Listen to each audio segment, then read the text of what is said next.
buongiorno, lunedì si parte, mi dispiace molto perché non so se qualcuno ha letto, è mancato Oliviero Toscani, questo grande fotografo, questo grande uomo che noi abbiamo avuto anche la fortuna di avere ospite a Sveglia Veneti, ci ha lasciato, però piuttosto che soffrisse conoscendo il soggetto e la persona, forse lui ha deciso così, l'aveva anche detto nell'ultima intervista, questo non è vivere, se devo vivere così è meglio anche di no. E soprattutto una persona che aveva il coraggio di metterci la faccia, di dire quello che pensava, dopo ognuno può fare le proprie riflessioni, però almeno aveva il coraggio di dire quello che pensava, cosa non facile da trovare, molti con la maschera e non dicono mai veramente quello che pensano. Perciò un grande abbraccio e un grande cordoglio da parte di tutta Sveglia Veneti ai Media Nord-Est, al fotografo Oliviero Toscani, che ha segnato un percorso molto importante nella vita, specialmente di noi trevigiani e non solo. Detto questo, presento subito i graditissimi ospiti che abbiamo in studio. Manzan Paola, referente progetto parentale, molto bello, sentirete che belle cose che sta cercando di fare Paola, e abbiamo collegato anche da Padova il dottor Andrea Garolla, professore associato di endocrinologia, azienda ospedaliera Università di Padova. Grazie anche a lei veramente, dottor Garolla, di essere qui. Allora, io inizierei proprio da lei, dottor Garolla. Ecco, questa morte di questo uomo, queste malattie rare, nessuno spiega, nessuno sa. Noi abbiamo dei centri molto importanti. Vorrei un suo parere, anche se lei si occupa di un'altra cosa, però un suo parere, quanto importante è per le famiglie avere un punto di riferimento, avere queste persone, questi medici che ascoltano, che sentono questa disperazione. Io mi ricordo quella mamma di Oderzo che quando ha portato questa creatura all'ospedale la risposta è stata: non sappiamo cosa dirle, cosa fare, purtroppo è così. Eppure questi genitori si rimboccano le maniche, vanno su internet, cercano di fare rete, di capire, di conoscere, cioè non si danno per vinti. Ecco, questa è la volontà di andare avanti nonostante tutto e nonostante tutti. Com'è la situazione anche dal suo osservatorio? Poi spiegheremo chi è il dottor Andrea Garolla, che non è una cosa da poco, endocrinologi, si occupa di endocrinologia. Prego, dottor Garolla. Buongiorno Mirella, grazie per l'invito, buon anno e un saluto a tutti i suoi ascoltatori, che so essere tanti, e anche un saluto alla dottoressa in studio con lei. Ci sarebbero tante cose da dire sullo spunto che ha lanciato. Innanzitutto ovviamente mi unisco al cordoglio per la morte di un artista così importante. Io lo ricorderei più che come un artista, come un portatore di messaggi che a volte erano scomodi. E noi che ci occupiamo anche di malattie scomode, abbiamo sempre guardato al Toscani come una persona che cercava di portare dei messaggi con le immagini che facessero riflettere. Ecco, io penso che tutte le persone che ci lanciano dei messaggi che ci fanno riflettere, poi noi dobbiamo elaborarli e decidere da che parte stare, o meglio informarci per decidere da che parte stare.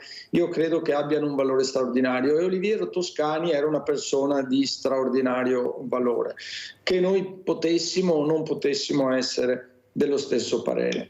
È morto per una malattia rara, l'amiloidosi, una patologia che colpisce vari organi ed in particolare i polmoni, rendendo impossibile la capacità respiratoria, quindi anche una morte di grande sofferenza.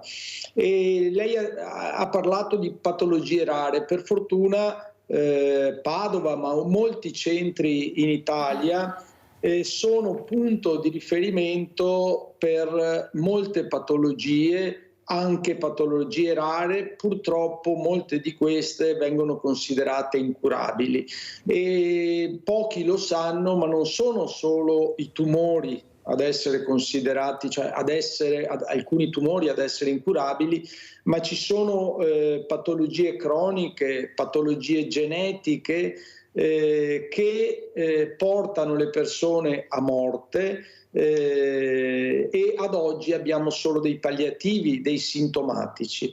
È per questo che noi, ma tutto il mondo della medicina e dell'accademia cerca di sforzarsi per capire sempre di più, per fare ricerca, per dare una soluzione.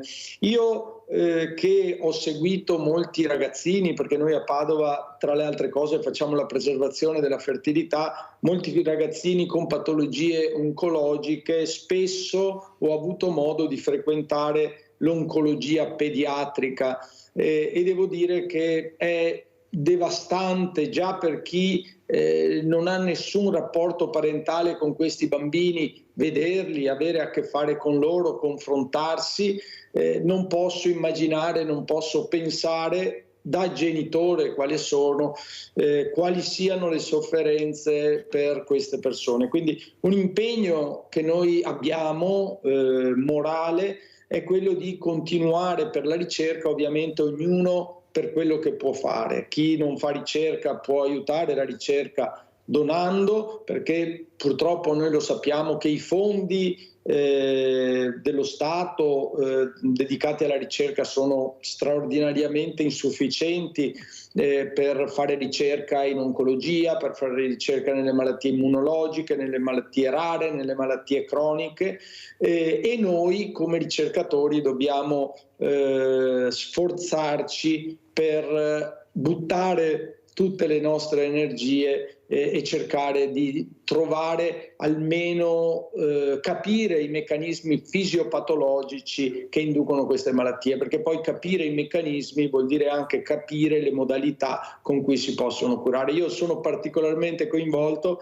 perché ho una nipotina di 9 anni che ha una malattia rara, una trisomia in mosaico del cromosoma 9, e quindi vedo le reazioni dei medici che di fronte a patologie che vedono 30, 50 bambini malati in tutto il mondo alzano le mani, fanno tutto quello che si può fare, ma danno un segnale ai genitori di quasi di impotenza, di difficoltà verso le soluzioni. Abbiamo in questo momento solo delle modalità di aiuto che riguardano i sintomi o gli aiuti pratici che possiamo dare a queste persone in relazione alle loro disabilità.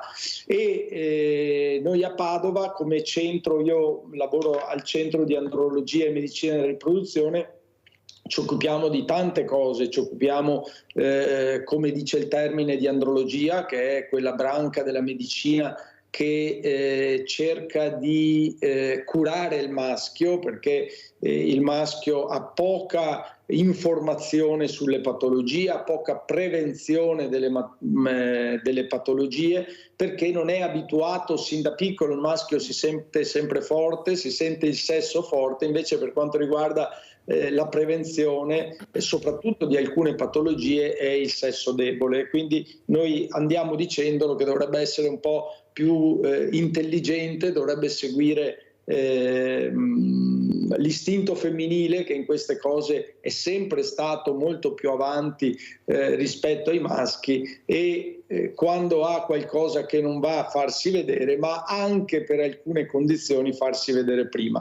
Questa è l'andrologia, che è una branca della endocrinologia, una disciplina che a me appassiona molto, perché è una disciplina molto trasversale, perché l'endocrinologia è la branca della medicina che si occupa degli ormoni, e qualsiasi organo del nostro corpo funziona con gli ormoni. Se un ormone non funziona, molti organi non vanno bene. Faccio un esempio banale, visto che io sono andrologo e mi occupo prevalentemente di ormoni maschili, i maschi che hanno poco testosterone, che hanno il testicolo che non funziona, i testicoli che non funzionano o che funzionano poco, sono molto più esposti a patologie che sono molto gravi. Noi pensiamo solo al discorso della fertilità o al discorso della sessualità quando pensiamo ai testicoli, invece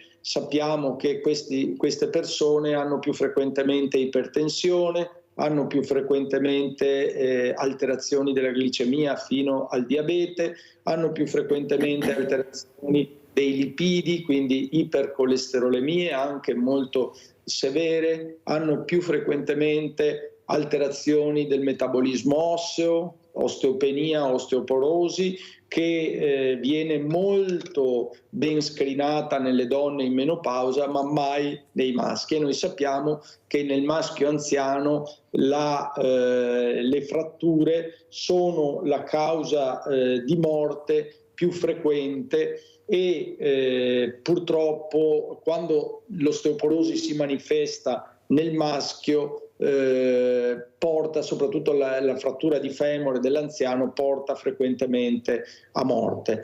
E poi tutti i decadimenti cognitivi sono accelerati nei soggetti che hanno una scarsa funzione gonadica, una ipotestosteronemia. Questi soggetti molto più frequentemente vanno incontro a patologie che si chiamano infarto del miocardio, ictus cerebrale, e quindi questo è il motivo per cui noi da anni ci diamo da fare, andiamo nelle scuole dai ragazzi giovani, 18 anni, gli raccontiamo quali sono i fattori di rischio per le patologie andrologiche, come fare per difendersi da queste condizioni e che cosa fare quando hanno qualche sintomo.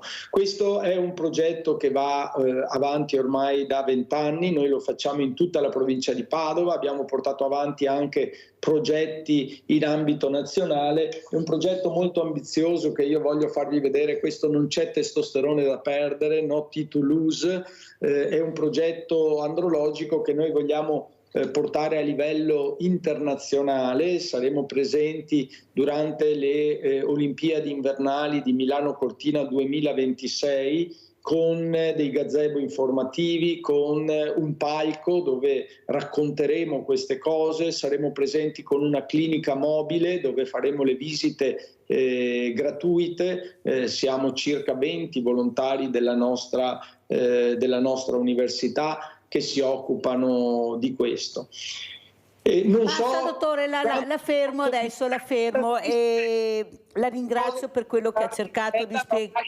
Lascio a lei la gestione. Di spiegare l'importanza di quello che ha detto, che vuol dire alla fine prevenzione. L'uomo deve fare più prevenzione, tanto è vero che dopo di lei io avrò la dottoressa Rita Chan dell'ULSS 2 che si occupa di stomie, ecco, e lo slogan che ho detto alla dottoressa Chan: più prevenzione, meno pannolone. Il problema è che ancora specialmente il sesso maschile non è come la donna che ci mette in prima linea, si rimbocca le maniche e inizia a combattere. Lui si ritira, si chiude in una noce e non si fa neppure visitare. Purtroppo è così, lo diciamo. E forse, dottor Garolla, io l'ho detto anche al professor Cozzi quando si parlava di donazioni, di trapianti, che forse dobbiamo portare questi ragazzi, queste giovani creature all'interno degli ospedali, a toccare con mano quella che è la realtà. Si fa già a una certa età. Io inizierei a portarli dalle medie, visto che questi ragazzini alzano sempre di più l'asticella e vogliono emozioni forti, forse oltre che andare nelle scuole e spiegare, forse portarli a vedere come funziona non sarebbe male. Prima perché sono molto svegli, ecco, io li vedo, sono molto avanti, ecco, riescono, capiscono molto e sono molto pratici della tecnologia, anche perché quando entri in un ospedale il profumo è diverso, non è più il profumo della strada che tu senti e quello che vedi lascia il segno. Ecco, il professor Cozzi mi ha dato ragione, stanno già portando avanti questi progetti, però dobbiamo non solo nelle scuole ma toccare con la realtà, anche questa è prevenzione. Guarda cosa succede se non fai quello che ti diciamo, se non fai le visite, se non stai attento, perché poi questi ragazzi vanno a casa, raccontano ai loro genitori, non è possibile che questi ragazzini non sappiano niente, perché non lo sanno, non c'è niente da fare. Oppure sia all'interno della scuola, dottor Garolla, adesso ne parleremo anche con Paola Manzan.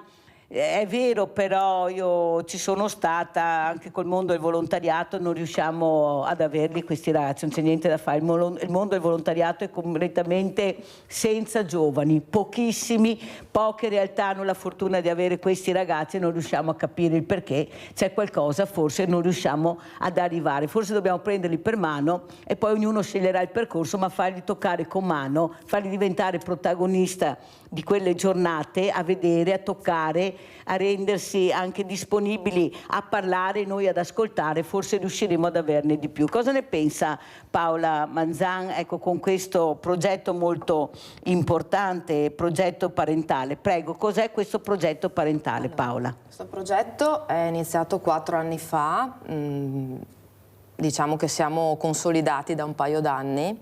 Siamo un'associazione che appunto dà sostegno alle famiglie che hanno deciso di portare avanti l'istruzione parentale. L'istruzione parentale è una modalità che chiunque può scegliere, nel senso che la Costituzione, l'articolo 30-33, prevede che il genitore abbia l'obbligo di istruire ed educare i propri figli, poi sta a noi genitori decidere come. Quindi l'obbligo scolastico in realtà non significa devo per forza frequentare la scuola pubblica, infatti esistono scuole private, scuole paritarie, ma esiste la possibilità appunto di fare istruzione parentale, quindi di istruire, educare in realtà a casa, quindi dovrebbero essere i genitori a istruire i propri figli. Spesso i genitori non riescono perché lavorano, perché manca il tempo, perché mancano anche le conoscenze, ovviamente non è che possiamo istruire i nostri figli su tutto, e quindi noi abbiamo offerto questo servizio di appoggio appunto alle famiglie per poter preparare i figli che poi ogni anno sono obbligati a tenere, diciamo obbligati,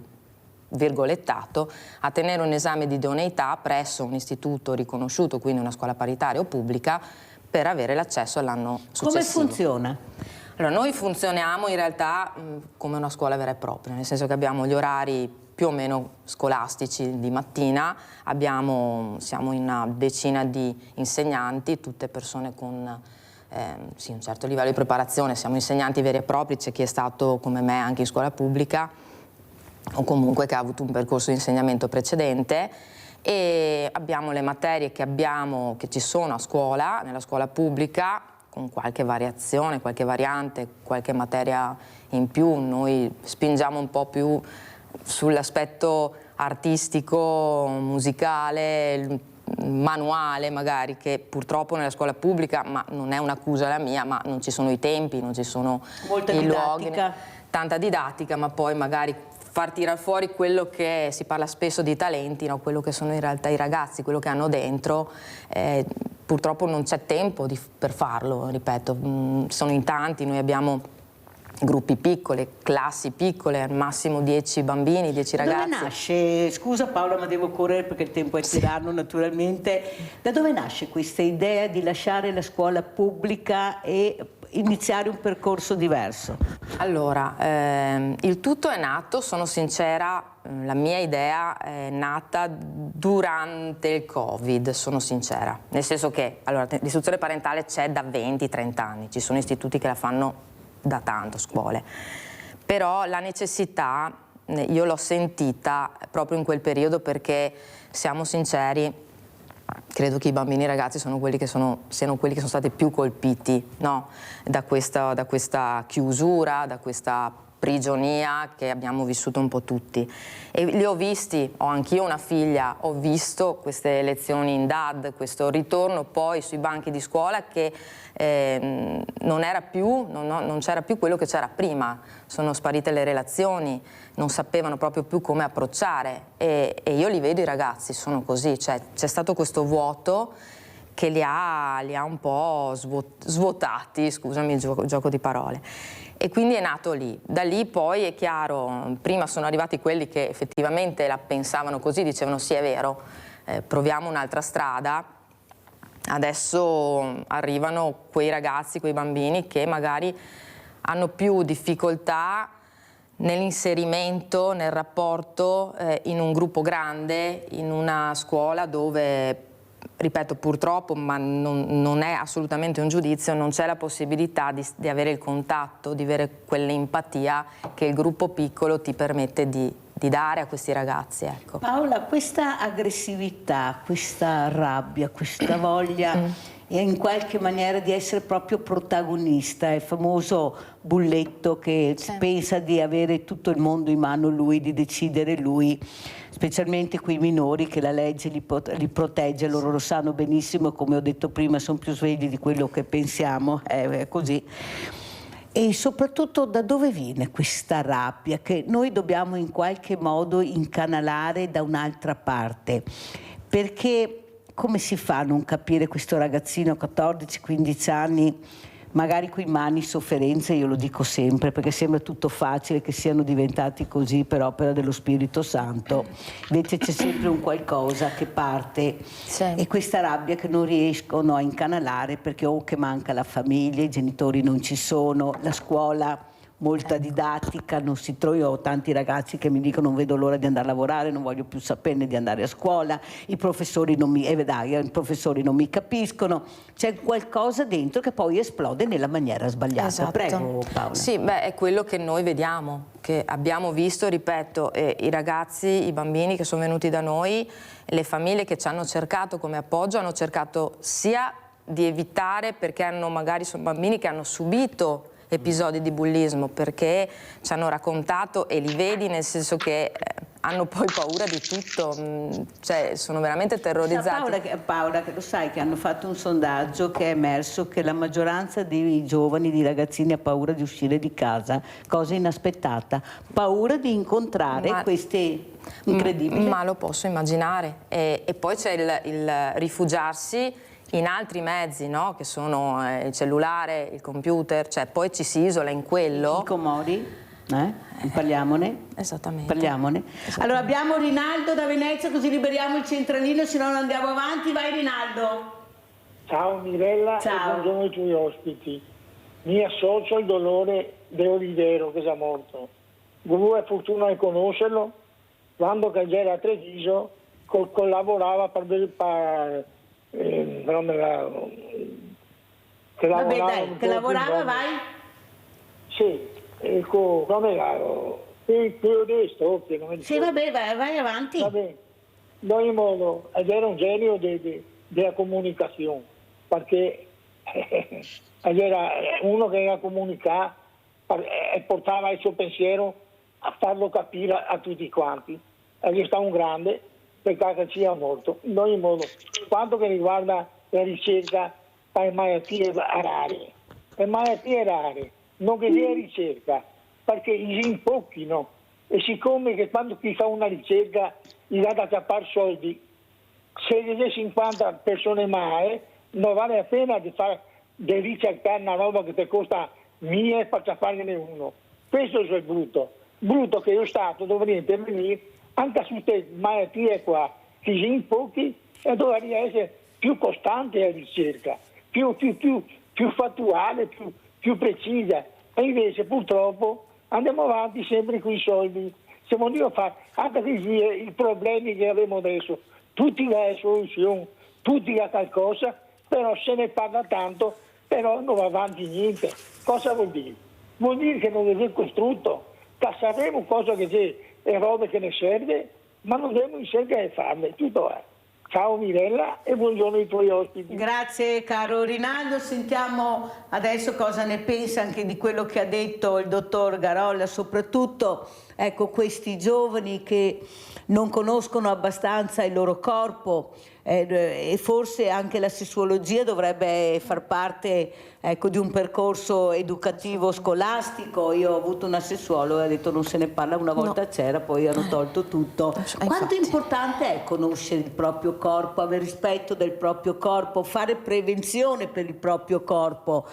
Cosa dice dottor Garolla? Lavoriamo su questi ragazzi, già ne abbiamo pochi, se continuiamo a perderli ancora perché non li stimoliamo, non li intrighiamo, non li ascoltiamo, non li emozioniamo, magari ecco questo che sta spiegando lei per loro può essere anche interessante. Prego.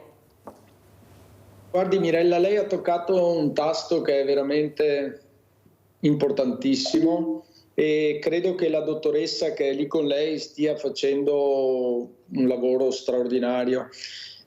Tuttavia il fenomeno giovani è un fenomeno che, se noi leggiamo nella storia, c'è sempre stato. Cosa voglio dire con questo? Noi sappiamo che i giovani sono diversi da noi e sono diversi da noi per un fenomeno biologico.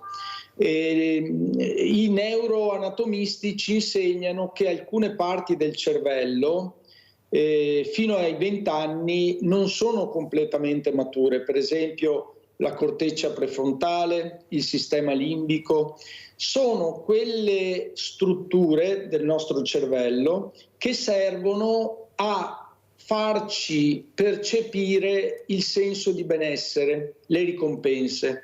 Ognuno di noi fa delle azioni per sentirsi bene, fare bene agli altri, avere una ricompensa.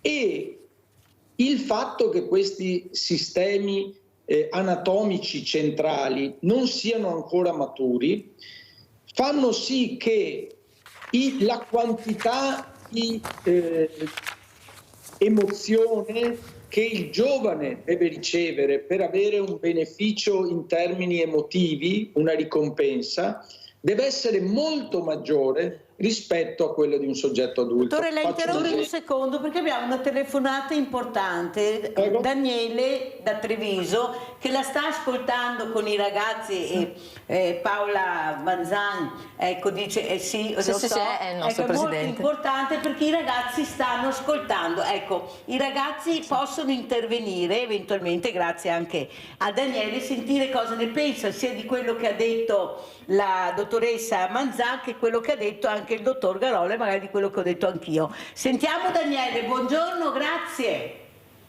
Buongiorno, grazie. Prego. A voi anche per la possibilità che ci date, ecco, di partecipare alla trasmissione. Io vi porto il saluto dei ragazzi.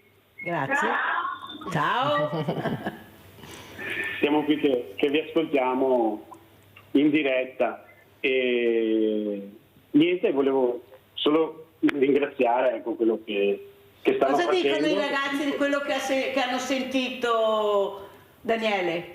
I ragazzi stavano ascoltando attentamente, poi sono argomenti un po' complicati perché qui abbiamo messo insieme da quelli piccolini a quelli più grandi, quindi ma quelli più grandi, diciamo, cosa ne pensano di fare questi percorsi anche all'interno degli ospedali? Sarebbero disponibili, sarebbero interessati? Perché io voglio anche capire cosa ne pensano, se avrebbero piacere. Sentiamo, provi a chiederglielo. Provo a chiedere a qualche ragazzo più grande questa possibilità, vediamo se qualcuno ha voglia di parlare. La signora chiede se da questa possibilità di partecipare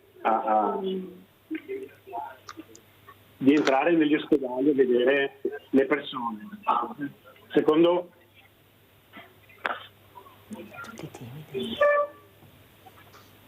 voi cosa può essere?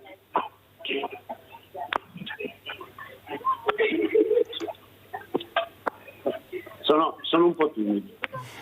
Lo so, per quello glielo chiedo, lo so io che perché non li facciamo mai parlare, per forza è quello il problema, non li interroghiamo mai, ascoltano solo. Ragazzi, secondo voi potrebbe piacervi fare, naturalmente con gli educatori, con questi importanti medici che abbiamo, di capire cos'è ad esempio la materia che stiamo parlando questa mattina? O sì o no? Non serve perché so che tanto è difficile farvi parlare. Io penso che con le dovute precauzioni, comunque con le dovute spiegazioni e con le dovute attenzioni, perché sono argomenti molto particolari e devono essere presi. No, ma loro sono favorevoli, quello che voglio capire, sì o no? Beh, alcuni sì, alcuni no. Non Perfetto, basta così, ma almeno abbiamo sentito, è già un bel passo. Sentite che fatica a parlare con questi ragazzi, lo so, perché prego, perché si fa così fatica? Così ecco, perché li emozioniamo in questo momento. Bravissima. Che tu gli chiedi, si emozionano e si bloccano. È questo il discorso, no? Anche il discorso che facevi prima, Mirella, di perché ci sono questi ragazzi, il bullismo, perché alcuni sfogano, no, nella violenza, no, poi alla fine. È proprio perché non sanno gestire le emozioni. Ti ho ascoltata qualche giorno fa, dicevi, o un po' di tempo fa, dicevi appunto che non proviamo più emozioni, no? O comunque le abbiamo appiattite, non ci lasciano più provare emozioni, non è più permesso quasi. E più che noi, che ormai forse abbiamo anche un'abitudine, nel senso che sappiamo gestire la cosa, mettiamoci nei panni di un bambino, di un ragazzo. E io, cioè, quando le emozioni sono forti non le sanno più gestire, allora c'è chi va in attacchi di panico, ansia, bulimia, anoressia, cioè parliamo anche proprio di cose sintomatiche abbastanza importanti, e chi invece sfoga come il bullo, si sfoga sugli altri. E è questo anche il nostro obiettivo, mettere loro in prima linea, cioè loro sono al centro, e non è facile essere al centro, non è facile essere, per me adesso qua per esempio sotto gli occhi di tutti è comunque un'emozione, ma bisogna imparare. Bisogna riuscire a gestirle, bisogna conoscere il proprio corpo, come ha detto giustamente prima hai detto il dottore, e conoscere anche le nostre emozioni.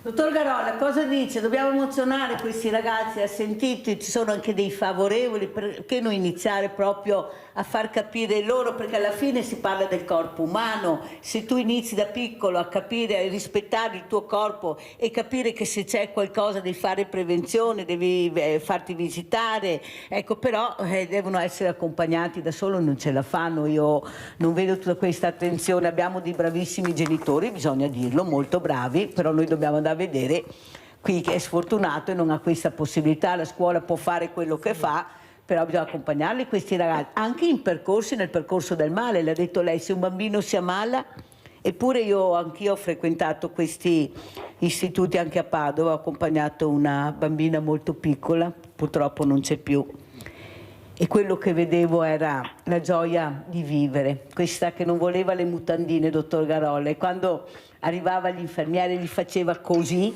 col dito, ecco, piccolissima ma già con un carattere, che viveva questi percorsi anche di sale operatorio in maniera diversa. Oppure un'altra bambina che quando va in sala operatoria, dopo penso sia il 20° intervento che fa, che ha il nevo melanocitico gigante, perciò lei capisce bene di cosa parlo, e che dice al chirurgo: guarda, non sbagliare braccio perché io devo dipingere quando esco da qui, mi raccomando. Cioè questi bambini che vivono in maniera diversa il male, il dolore. Ecco, prego dottor Garolla. Ma io volevo un attimo finire il concetto di prima che mi sembrava importante, cioè lei diceva di incanalare le risorse e le energie di questi ragazzi. Io credo che le famiglie abbiano un ruolo importante. Io credo che negli ultimi anni ci sia stata un po' una crisi delle famiglie. Vedo moltissimi ragazzi che hanno o una famiglia divisa o una famiglia disattenta. Credo che i genitori, proprio in quel momento in cui i ragazzi hanno tutta quell'energia e in qualche modo la devono sfogare, debbano essere l'esempio e la guida per i ragazzi, perché se l'esempio e la guida diventano i media, noi abbiamo sbagliato obiettivo. I ragazzi che crescono con l'esempio dei cellulari, internet, di tutti quei social che li attirano perché fanno scandalo, perché i ragazzi tendono a guardare le cose che sono più particolari, che più li stimolano. Non anche certo noi, come ha detto lei, non cambia niente, dottor Garolla. Come? Anche noi eravamo così. Anche noi eravamo così, ma avevamo delle famiglie che ci seguivano. Anche se avevano tanti figli, le famiglie ci seguivano. Oggi i ragazzi non sono più seguiti dalle famiglie. E io credo che gran parte di quei fenomeni di bullismo a cui che state citando e vi state rifacendo siano legati a questo. Poi certo la scuola, gli operatori sanitari possono avere un ruolo, però io vi ricordo che tutte queste cose, e lo ricordava prima la dottoressa, sono cose di volontariato che non ricevono nemmeno nessun fondo. Noi per questa cosa delle scuole che facciamo non abbiamo un centesimo di sovvenzione, lo facciamo perché ci crediamo, perché è il nostro lavoro. Pensiamo che dare delle informazioni a delle persone così giovani che sono delle spugne sia il primum movens per aiutarli nella prevenzione e evitare certi comportamenti a rischio. Lo stesso fatto di invitarli a fare le visite gratuite, e vi assicuro, e la dottoressa lo può testimoniare, che se noi parliamo ai ragazzi, i ragazzi sono molto attenti a quello che diciamo e ci seguono. Però bisogna farlo in modo professionale, bisogna farlo in modo continuo, e grazie anche alle trasmissioni come quelle che fa lei, che danno la possibilità di raccontare queste cose. Detto questo, i bambini piccoli che sono negli ospedali e che hanno malattie gravi, come dicevo prima, veramente tolgono il cuore, ma chi di voi ha avuto modo di andare si sarà accorto di quanto volontariato c'è. Voi sapete che il Veneto è una delle regioni al mondo dove ci sono più volontari. Padova in particolare qualche anno fa ha vinto un premio internazionale per il numero di volontari che ha per abitanti, e questo è importante. Io ringrazio tutti i volontari, con me ne lavorano tanti, vengono nelle piazze, vengono nelle manifestazioni sportive, vengono anche negli ambulatori, alcuni sono studenti, però noi non possiamo pensare di fare tutto solo con i volontari. Bisogna che il Ministero della Salute e anche i ministeri che seguono le politiche sociali e giovanili si attivino per venire incontro a questo tipo di iniziative. Non possono essere solo i volontari. E anche non possiamo aspettare più di tanto. Le darò una brutta notizia: ho avuto un ospite importante la scorsa settimana, il quale ha dato i dati, e il Veneto dai primi posti, proprio come volontariato, è passato al 18° posto.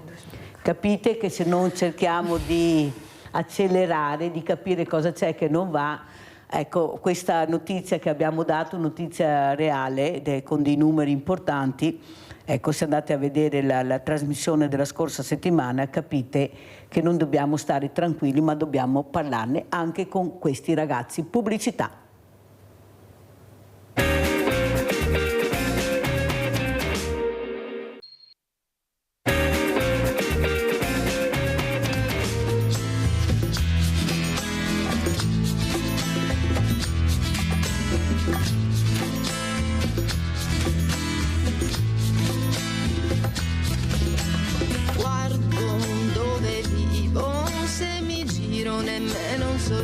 È per pochi questo mondo, meglio stare in un sonno profondo. Forse è il mio pensiero, ma non vedo più niente di vero. Com'è strana questa gente, sembra che non gliene importi niente. Cambio il mio modo di stare nel mondo, aspettando che arrivi il risveglio di chi ancora capito non ha. Vivo respirandomi ogni secondo, liberando anche te dall'imbroglio che incatena chi non capirà. Penso dove andare, non ci lasciano neanche sognare, ci si prova a stare in piedi, spesso poi ci si trova sospesi. Spero per davvero che la luce poi illumini il buio e anche l'ultimo pensiero renda libera la sua anima. Cambio, cambio, cambio mentre vivo, vivo, vivo. Cambio, cambio, cambio mentre vivo, vivo, vivo. E sogno sogno, sogno, sogno, mentre cambio, cambio, cambio, cambio, cambio, cambio, mentre vivo, vivo, vivo, cambio, cambio, cambio, mentre vivo, vivo, vivo, e sogno, sogno, sogno, mentre cambio, cambio, cambio. Cambio il mio modo di stare nel mondo, aspettando che arrivi il risveglio di chi ancora capito non ha. Vivo respirandomi ogni secondo, liberando anche te dall'imbroglio che incatena chi non capirà. Cambio il mio modo di stare nel mondo, aspettando che arrivi il risveglio di chi ancora capito non ha. E sogno che quell'incubo al mio ritorno non sia altro che pioggia nel buio che il ricordo poi cancellerà. Cambio, cambio e vivo. Dopo aver sentito la cantautrice Paola Manzan, sentiamo Marco, che così abbiamo il centralino poi libero. Vai Marco! Ciao a tutti, ciao Paola. Ciao Marco. E siamo qua con la seconda media che volevano anche loro salutarti. Grazie, ricambiamo.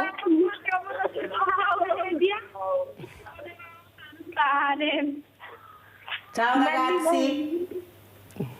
Marco, puoi chiedere se a loro piacerebbe andare a visitare ad esempio anche l'ospedale di Padova, magari la pediatria, accompagnati naturalmente, non buttati là di sicuro perché vanno assolutamente accompagnati, per capire anche cos'è un ospedale, cos'è una malattia, cos'è il corpo quando questa macchina meravigliosa si blocca e parte qualcosa che non è più come prima. Cosa dici Marco? Glielo chiediamo a questi ragazzi?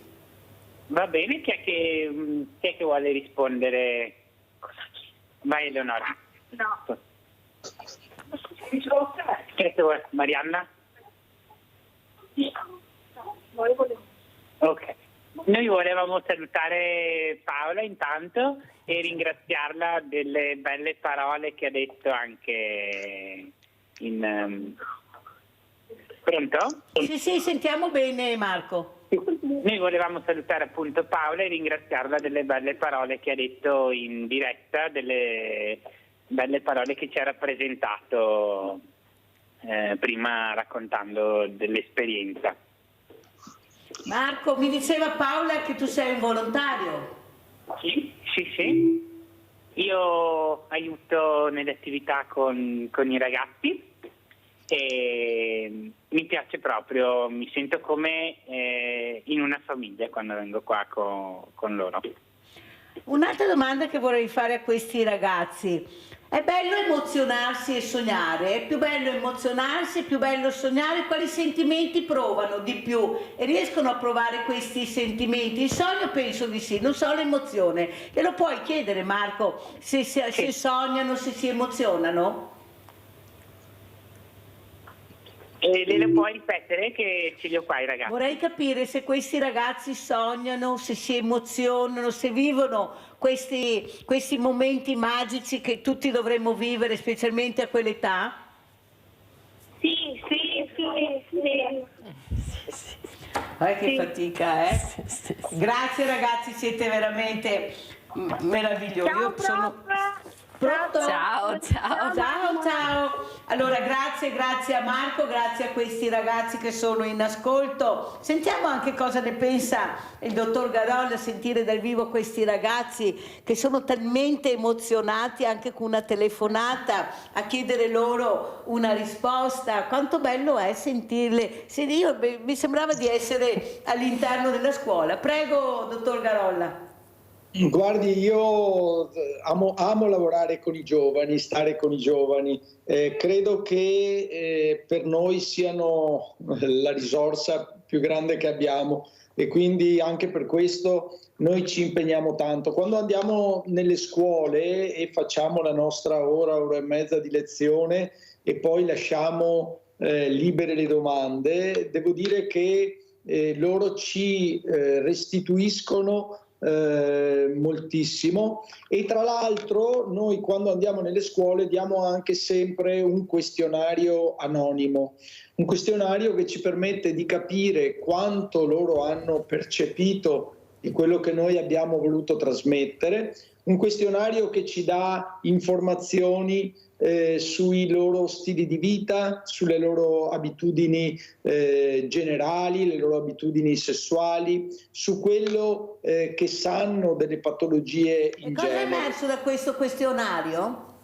Da questo questionario sono emerse tante cose, perché ha oltre 100 domande, sono emerse informazioni sugli stili di vita e purtroppo non sono informazioni tranquillizzanti, nel senso che abbiamo visto che almeno un ragazzo su 3 in qualche momento della sua vita, stiamo parlando di 18enni, ha provato una sostanza stupefacente, che il 10% ne fa uso abituale anche di sostanze importanti, che oltre il 30% fa all'abitudine al binge drinking, quindi le ubriacate del fine settimana, anche se magari durante la settimana non beve, che solo il 50% utilizza metodi di protezione di quelli che ha patologie, di quelli che hanno rapporti sessuali, solo il 50% utilizza protezione, ed è per questo che noi facciamo moltissima informazione sulle patologie sessualmente trasmissibili. Io in particolare mi occupo di papillomavirus e quindi questo è un dato molto importante. Sappiamo che la maggior parte di quelli che intervistiamo hanno genitori o non sposati o separati, che la maggior parte di questi ragazzi non ha fratelli, quindi sta crescendo in modo incredibile la quantità di famiglie che hanno un figlio unico, e io credo molto nel valore dei fratelli e nell'aiuto mutuo che si possono dare i fratelli. Degli stili di vita poi che non vanno bene, moltissimi già a 18 anni ci dicono che oltre all'attività fisica della scuola non ne fanno altra, moltissimi fumano, adesso c'è la moda di fumare le sigarette elettroniche, e stanno uscendo lavori scientifici importantissimi che dimostrano che oltre ad avere gli effetti negativi delle sostanze tossiche, molte di queste sigarette hanno plastiche che trasmettono anche materiali che possono essere dannosi, e quindi l'osservatorio che abbiamo noi meriterebbe un'intera trasmissione. Ma la facciamo, dottor Garola, se lei è disponibile io la invito. Spesso è che capisco anche i problemi che avete, non è mica facile neppure per loro, però capisce quanto è importante parlare direttamente ai giovani anche tramite la trasmissione. Loro sono in ascolto, sentono delle cose importanti che lei ha detto questa mattina, perché magari io non ho la fortuna di avere quella scuola e quegli insegnanti e magari non sento quello che dice il dottor Garola, e mi interessa molto perché lei sta dando veramente delle notizie fondamentali per loro. Abbiamo Massimo da Treviso. Vai Massimo. Buongiorno, sono Massimo, saluto Paola e saluto anche il dottore Liconi. Sono coinvolto in entrambi i campi, in quanto brevemente all'età di 5 anni e mezzo mia figlia è stata colpita da una leucemia linfoblastica acuta early T, all'epoca con pochissima statistica, molto bassa, pochi casi documentati, quindi i medici ci hanno detto 50-50 e poi il professor Zanesco ha aggiunto adesso tocca a voi, tocca a noi inteso come genitori chiaramente. È chiaro che questi ragazzi, si parla di famiglia, sì certo, si parla di genitori, si parla di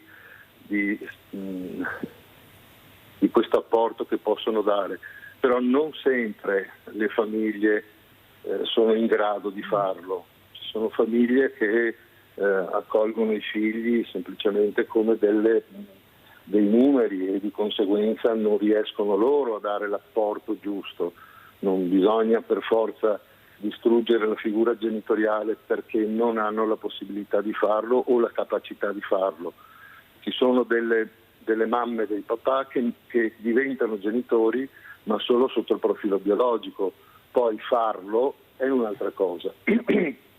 Quindi molti ragazzi sono un po' così allo sbando anche per questo motivo. Insegno in una scuola parentale, Paola mi conosce, e la cosa che mi interessava maggiormente dire è che rispetto ad altri tipi di insegnamenti, per quanto possa essere il nostro un insegnamento forse desueto, perché il sistema che usiamo è un sistema antico quanto il mondo, parliamo del sistema socratico in questo caso, quindi alunni che volontariamente arrivano per imparare qualcosa, ma non nel sistema classico di impartire lezioni che i ragazzi in qualche modo devono comunque imparare perché le date storiche e la matematica vanno imparate. Ma c'è di fondo una ricerca più profonda, riguarda la maieutica, il dialogo al fine di conoscenza e la conoscenza al fine della verità. Quindi è un processo un po' più difficile sicuramente rispetto a quello tradizionale di impartire lezioni dove i ragazzi devono per forza o impararle a memoria o farle proprie.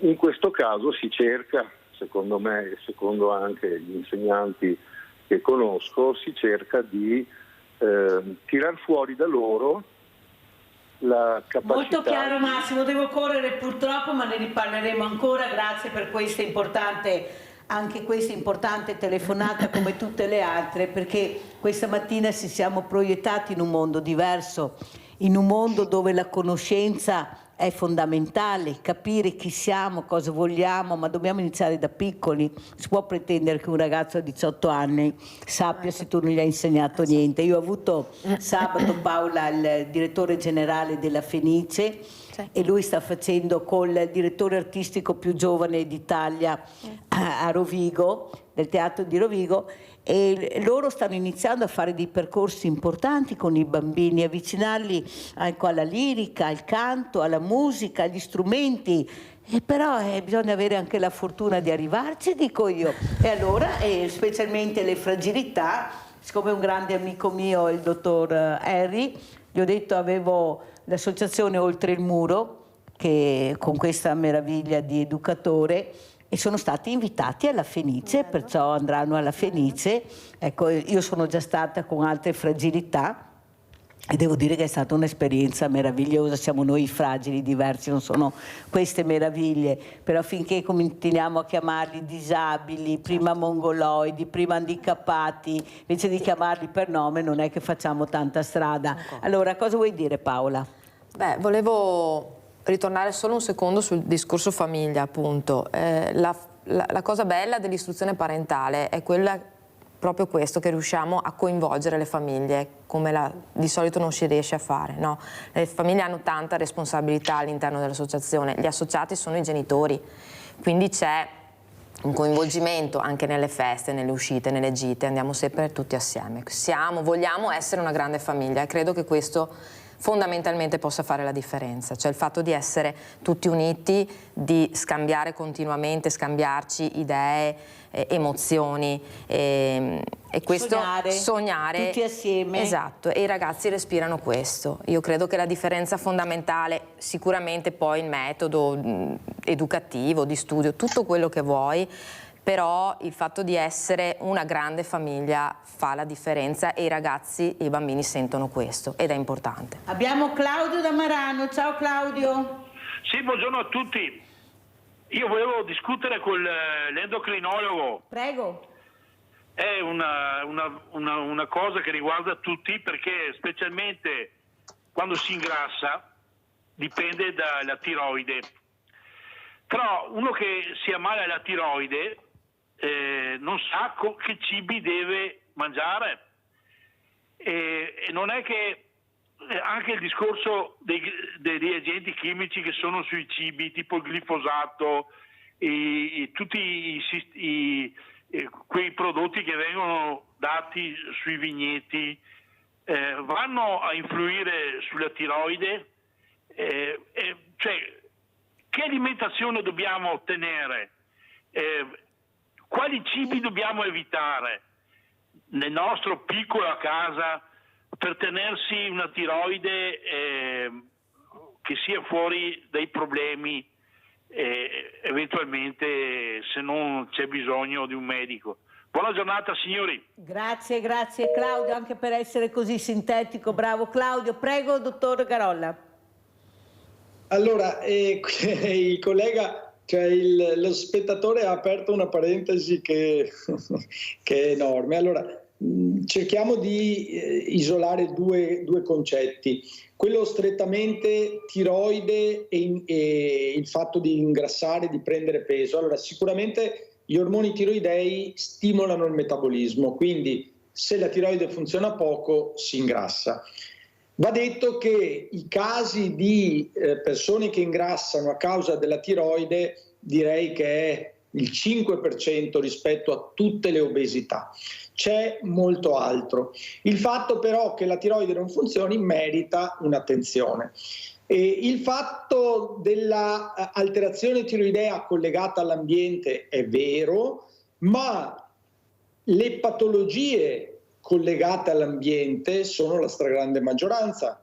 Pensiamo ai tumori, tutte le malattie ormonali, tutte le malattie del metabolismo, addirittura alcune malformazioni congenite. Io voglio ricordarvi che uno studio danese ha riportato che cercava delle sostanze chimiche di produzione industriale a livello del cordone ombelicale nelle donne incinte. Di 400 sostanze che cercava, ne ha trovate oltre 200. Ormai si sa che la maggior parte delle patologie oncologiche è legata all'ambiente, l'ambiente che noi viviamo in utero, l'ambiente che noi viviamo da bambini, l'ambiente che noi viviamo da adulti, anche quello che mangiamo. E quello che mangiamo può alterare tutti i nostri organi, anche la tiroide.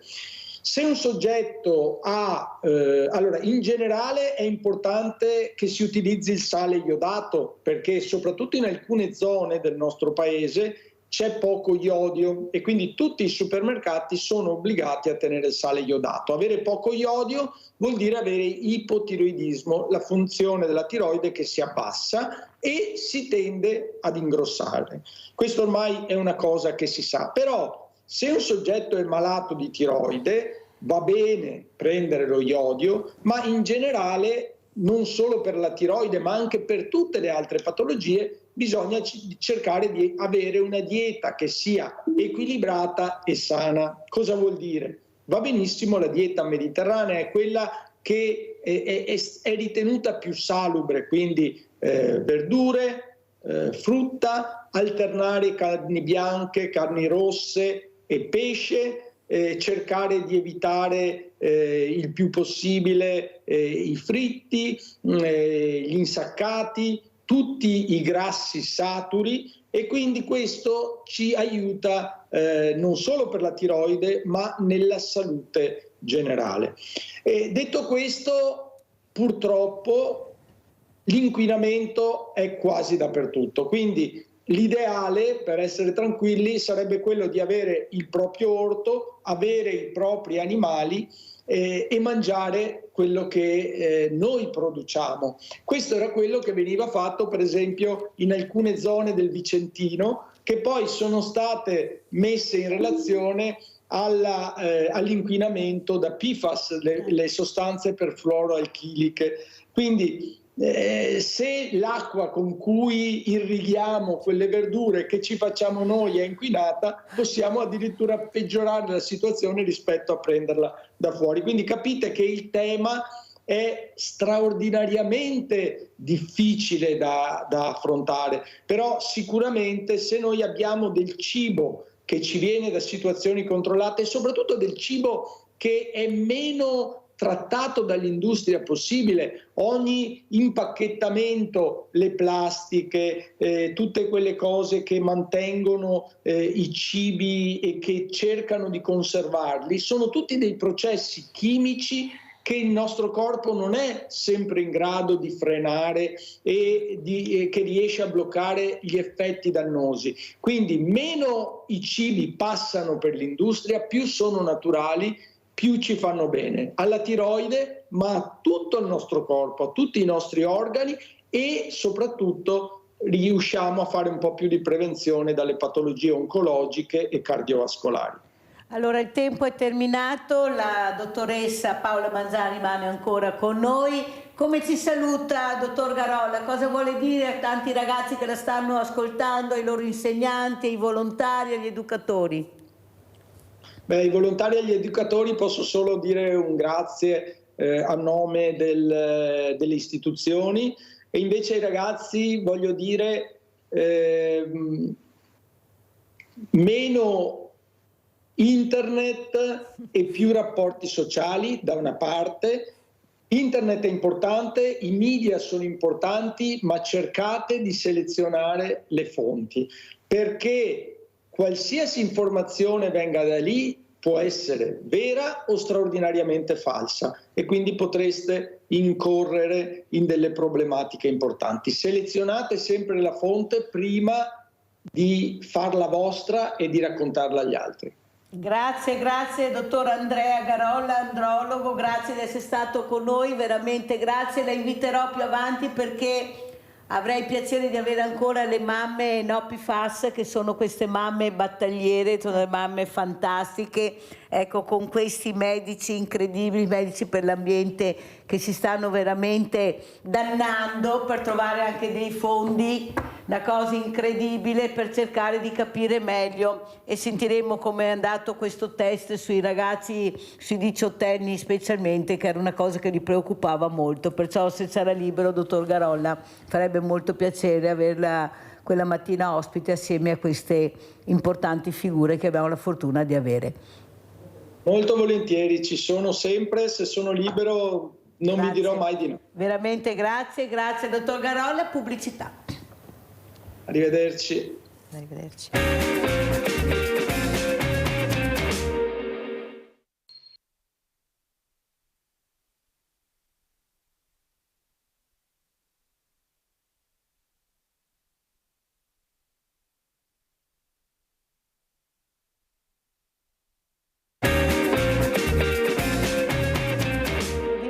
Altri graditissimi ospiti, però prima abbiamo una telefonata. Pronto? Sì, pronto, buongiorno. Buongiorno a tutti. Volevo di nuovo ringraziare Paola per il suo intervento e volevo chiederle se poteva spiegare le modalità di iscrizione e la zona, il bacino che riesce a coprire la scuola, la zona in cui si trova per dei ragazzi interessati. Okay. Hai capito bene, Paola? Sì, sì.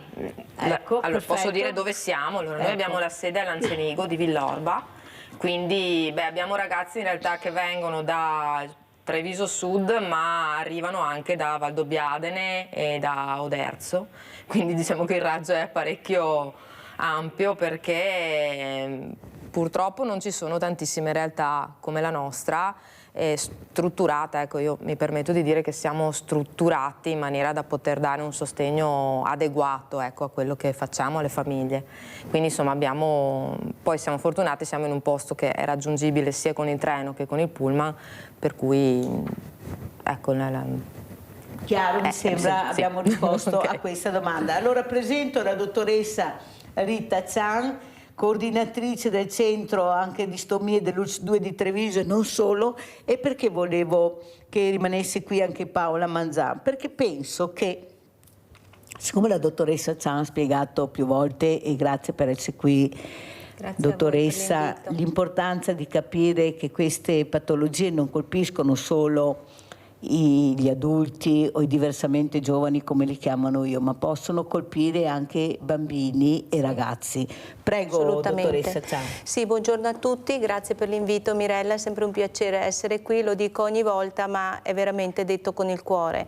Mi rivolgo a voi oggi per soprattutto sottolineare che la patologia trattata all'interno dell'ospedale di Treviso, appunto, che riguarda l'incontinenza sia urinaria che fecale, non è rivolta solo ed esclusivamente a una categoria di persone che in genere viene individuata come la categoria anziana, ma purtroppo, devo dire, colpisce tutte le età.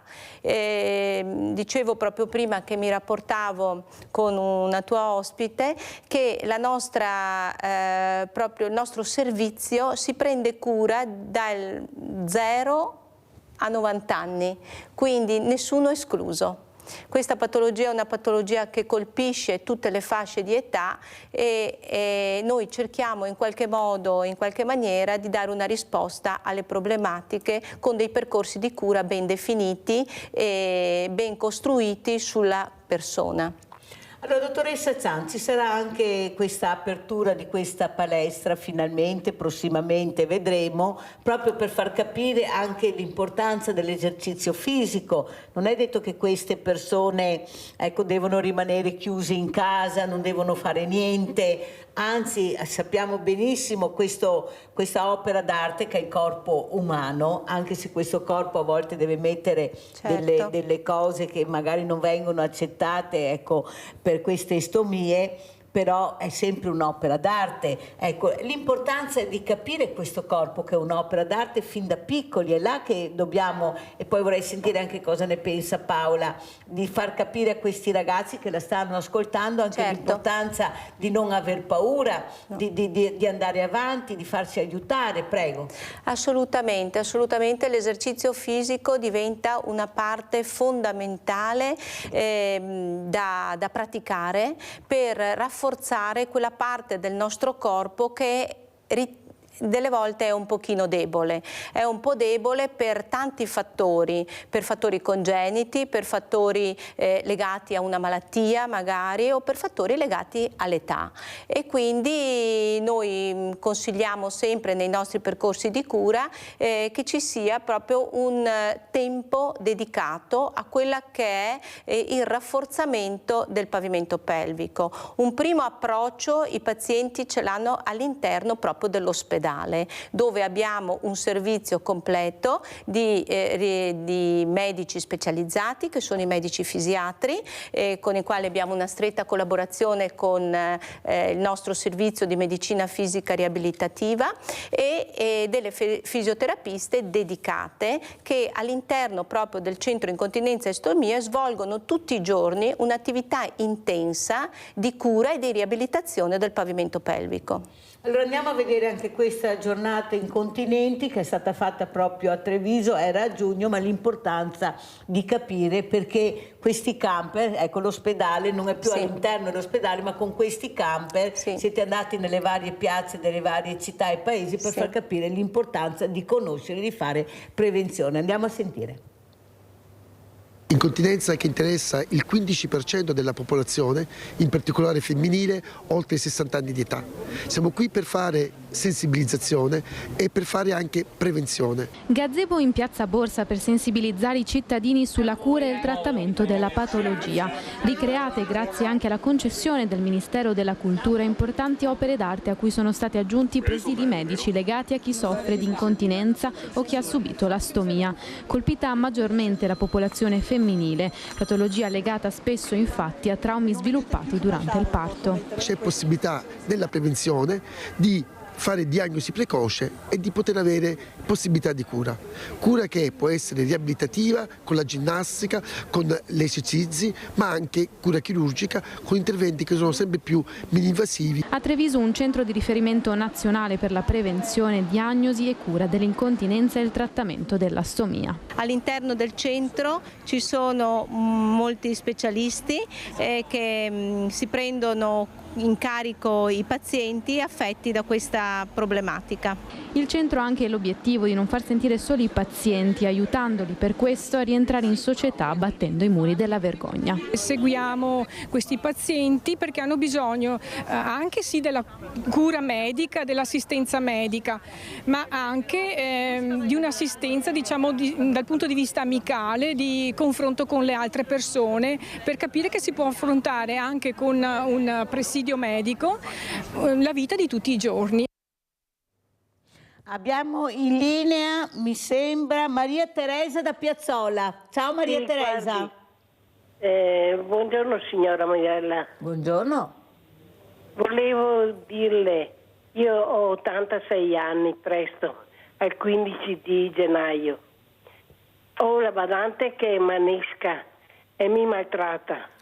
Io non ho nessuno, ho solo dei nipoti che mi hanno messo questa badante.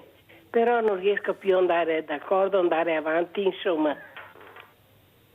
Allora Maria Teresa, lascia il tuo numero di telefono che poi ti chiamo e vediamo un attimino di capire cosa ti sta succedendo, perché l'ascolto è doveroso. Vi dico, sono andata a trovare anche la nonnina famosa che è venuta a trovarmi di 90 anni, che è arrivata qui in Corriere la mattina per avere un po' di ascolto. Sono andata a trovarla, perciò l'ascolto ce l'avrà. Ho messo anche in moto anche alcune persone, perché lei cerca quello, cerca un ascolto che non riesce ad avere. Io penso invece, come anche a Maria Teresa, che questo ascolto sia dovuto. Poi tiriamo le conclusioni, ma prima dobbiamo ascoltarle. Perciò sappiate che sono andata a trovarla, una casa proprio pulitissima, aveva l'albero di Natale, il presepio, una cosa, aveva il grembiule come una volta, pulitissimo, bianchissimo.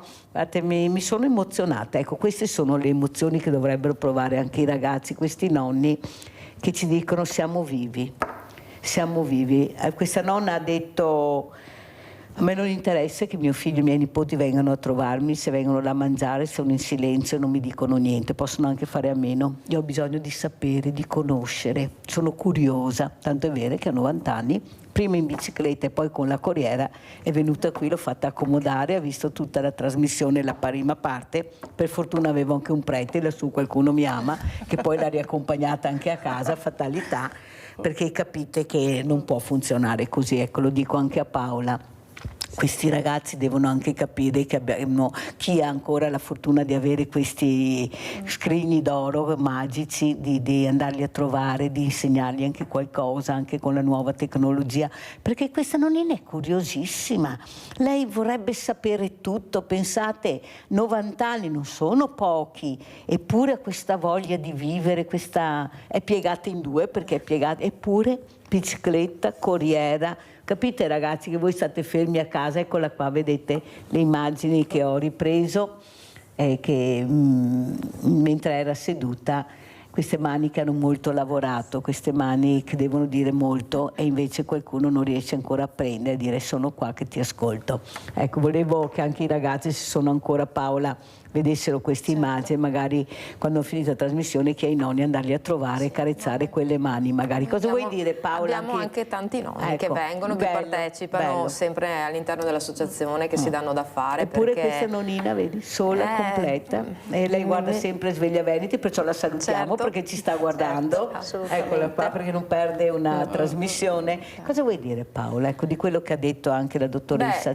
L'ho trovato molto interessante, come dicevamo prima siamo un po' tutti ignoranti, no? Ci sono tante cose che non sappiamo e figuriamoci i nostri ragazzi, ovviamente, di conseguenza non le sanno neanche loro. Prevenzione, comunque capire come conoscere il proprio corpo e anche, come diceva la dottoressa, no? Lavorare da subito, quindi io vorrei che, siccome noi abbiamo molto spazio anche a questi interventi, cioè ci piace essere un po' a 360 gradi e dare ai ragazzi il numero di informazioni più alto possibile. Io spiego sempre a loro, poi quando voi raccogliete tutte le informazioni, poi dovete usare il vostro spirito critico, come diceva prima il dottore, capire quello che effettivamente lo sento, perché poi ce l'hai dentro, senti quello che è vero e quello che non è vero, quello che è tuo e quello che non è tuo, ma prima devi informarti, perché senza l'informazione non vai da nessuna parte, non sei in grado di relazionarti con nessuno. Quindi volentieri, insomma, se poi possiamo, anche per presentare ai ragazzi e spiegare quante patologie, problematiche, quanto possiamo anche lavorare per evitarle, ci piacerebbe, ecco, sicuramente. Mi fa molto piacere perché sono immagini importanti. Paola, prima di lasciarti volevo chiederti, abbiamo sentito questa bellissima canzone, queste parole molto importanti, soprattutto mi ha colpito il vivo, ecco, come ho detto, ecco, questa nonnina che vuole vivere, ecco, perché ancora qui la mente è perfetta, perciò io vorrei capire quanto è importante far conoscere a questi ragazzi l'importanza della parola vivere, perché molti di loro ormai usano di più morire, alzano sempre di più l'asticella, questa parola morte che non li spaventa, anzi basta vedere i suicidi che abbiamo, questa parola morte che io ho avuto un atanologo, non sapevo neanche cos'era, eppure è una persona, un insegnante che spiega da bambino la parola morte, li accompagna con questa parola, gli fa capire l'importanza della parola, quante cose abbiamo e non sappiamo, ad esempio che i bambini hanno la stomia anche da piccoli, hanno questo sacchettino, anche tu sei rimasta perplessa, non lo sapevi, capite quante cose non si sa. Prego Paola, cosa dici, come vuoi salutarci? Voglio salutare dicendo, allora, credo che il mio progetto, ma tutto quello che facciamo, che fai tu Mirella, che fa la dottoressa e il dottore, è per dare comunque una speranza per il futuro. Questo vivo è dire ok, ci sono, ma quello che vedo nei ragazzi è proprio questa chiusura, questa fine di aspettative per il futuro, non ci credono più. E quindi credo che la nostra funzione di genitori, insegnanti, educatori, medici, sia quello proprio di dare una speranza, di fargli capire che il mondo c'è, va avanti, ma va avanti soprattutto per loro, per quello che potranno fare loro. E dobbiamo accompagnarli in questa strada, su questa via. Come ci saluti e come vuoi salutare questi ragazzi che ti stanno, non so se ti stanno ancora ascoltando, guardando, cosa vuoi dire? Tra poco arrivo, preparate tutto che abbiamo lezione per altre 2 ore, quindi grazie per averci ascoltato, per averci dato appunto questa possibilità, e poi se ci saranno altre occasioni magari porto anche qualcuno di loro, se si può, non so. Certo, ma sicuramente sì, non c'è ombra di dubbio, perciò ringraziamo veramente Paola Manzan con questo progetto, meraviglioso progetto parentale. Andiamo a vedere, che l'avevo anche preso, Arte e Benessere della dottoressa Rita Ciam. Andiamo a sentire, a vedere e salutiamo Paola Manzan.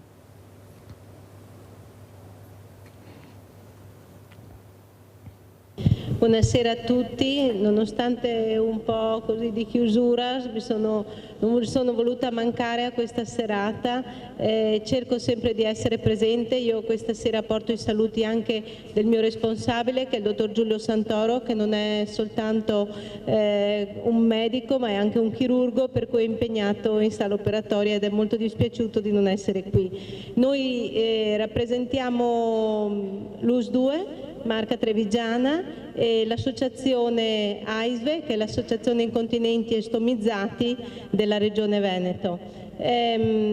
Cosa poter dire di questi pazienti ancora? Sono pazienti difficili, sono pazienti che soffrono moltissimo la loro condizione fisica. Noi cerchiamo di dare supporto, aiuto, cerchiamo di stargli vicino sia da un punto di vista medico, infermieristico, ma anche da un punto di vista affettivo. Ecco, facciamo del nostro meglio e tutti i giorni combattiamo con una realtà difficile, ma non ci arrendiamo mai. Ringraziamo Mirella che ci coinvolge sempre in queste bellissime occasioni, in queste bellissime serate, che ci danno la possibilità anche di comunicare con voi e di dirvi quello che cerchiamo di fare ogni giorno. Grazie ancora e buona continuazione di serata.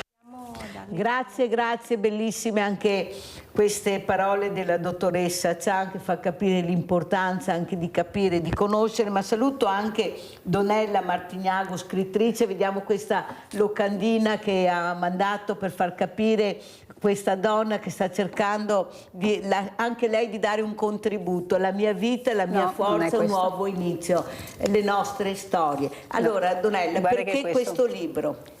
Allora, intanto buongiorno a tutti e grazie per l'invito. Io sto cercando, ho conosciuto delle persone terremotate e da lì è nato anni fa di partire con un libro che è un po' strano, diciamo, perché da una parte c'è il terremoto, scritto il terremoto di Amatrice e le zone collegate del 24 agosto 2016. Poi si capovolge il libro e si trovano sempre le zone terremotate di Norcia e l'epicentro di altre zone. Ecco. E io ho fatto appunto questo libro per ricordarci di loro. Lo presento giovedì 23 gennaio alle ore 15. Alle ore 17, se non sbaglio, alle ore 17 al Museo Archeologico di Oderzo, per ricordare appunto questi amici, queste persone terremotate, ecco, perché di loro ormai si scrive già poco e si cerca anche di perché dimenticare. è venuto in Friuli il terremoto del 4 grado, è venuto qui vicino a noi, perciò stiamo attenti, perché questa è la zona, cioè è inutile che ce la giriamo. Abbiamo Sandra da Padova. Sandra, scusa se ti ho fatto aspettare, ma dovevo fare il cambio, prego.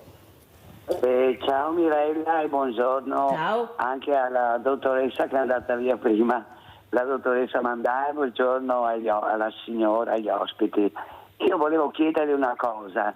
Mia mamma ha 68, quasi 70 anni, mi ricordo che quando starnutiva aveva le perdite urinarie, però un po' la mentalità, un po' il pudore, io mi ricordo che si metteva delle tipo i pannolini di una volta, diciamo, di cotone.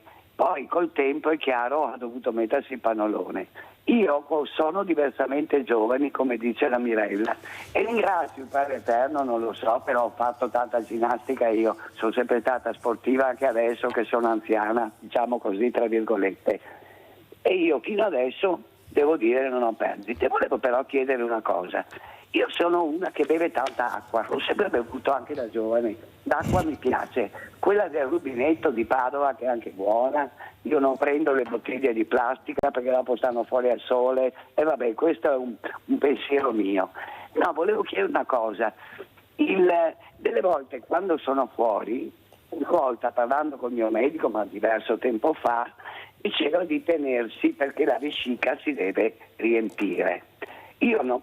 Lo stimolo, se sono a casa ce l'ho più spesso perché è chiaro, sono a portata di mano con il bagno, però cerco di non andare ogni 2 minuti per dire a fare proprio una goccia, tanto perché bevo tanto. E volevo sapere se è meglio tenersela nel serbatoio della vescica o se no il metodo migliore qual è?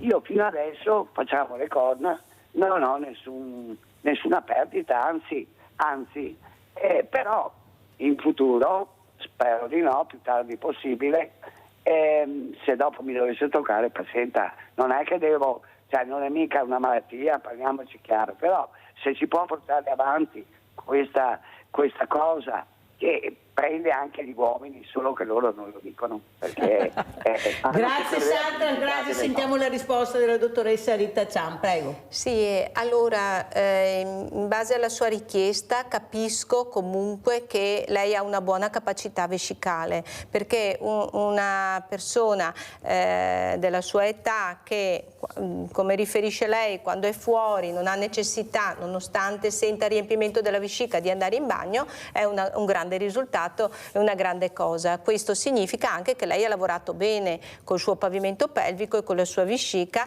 e questo lo dimostra il fatto che ci ha riportato che ad oggi lei fa ancora attività fisica, vuol dire che fa un'attività fisica corretta. Dottoressa Zan, parentesi, perché a casa voi siete addetti ai lavori, però io sono convinta che più di qualcuno non sa cos'è il pavimento pelvico.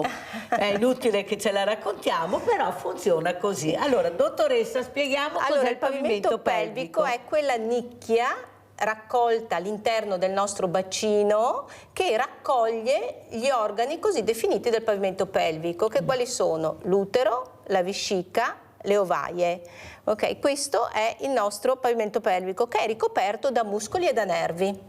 Questi muscoli e questi nervi contribuiscono alla nostra buona funzionalità per quello che ci servono gli organi, che sono deputati a quella che è la funzione fisica e quella che è anche la funzione sessuale. Più chiaro questo così. in maniera Quanta semplice per capire a tutti. Bisogna bere acqua. Almeno 2 litri al giorno. Poi volevo finire di rispondere alla signora, volevo dire che non è opportuno trattenere troppo l'urina, questo perché ci porta ad andare a creare una situazione anomala per quello che siamo stati noi deputati a fare. Questo vale sia per la capacità urinaria che per quanto riguarda la capacità a defecare. Entrambe queste funzioni vanno svolte a seconda della richiesta.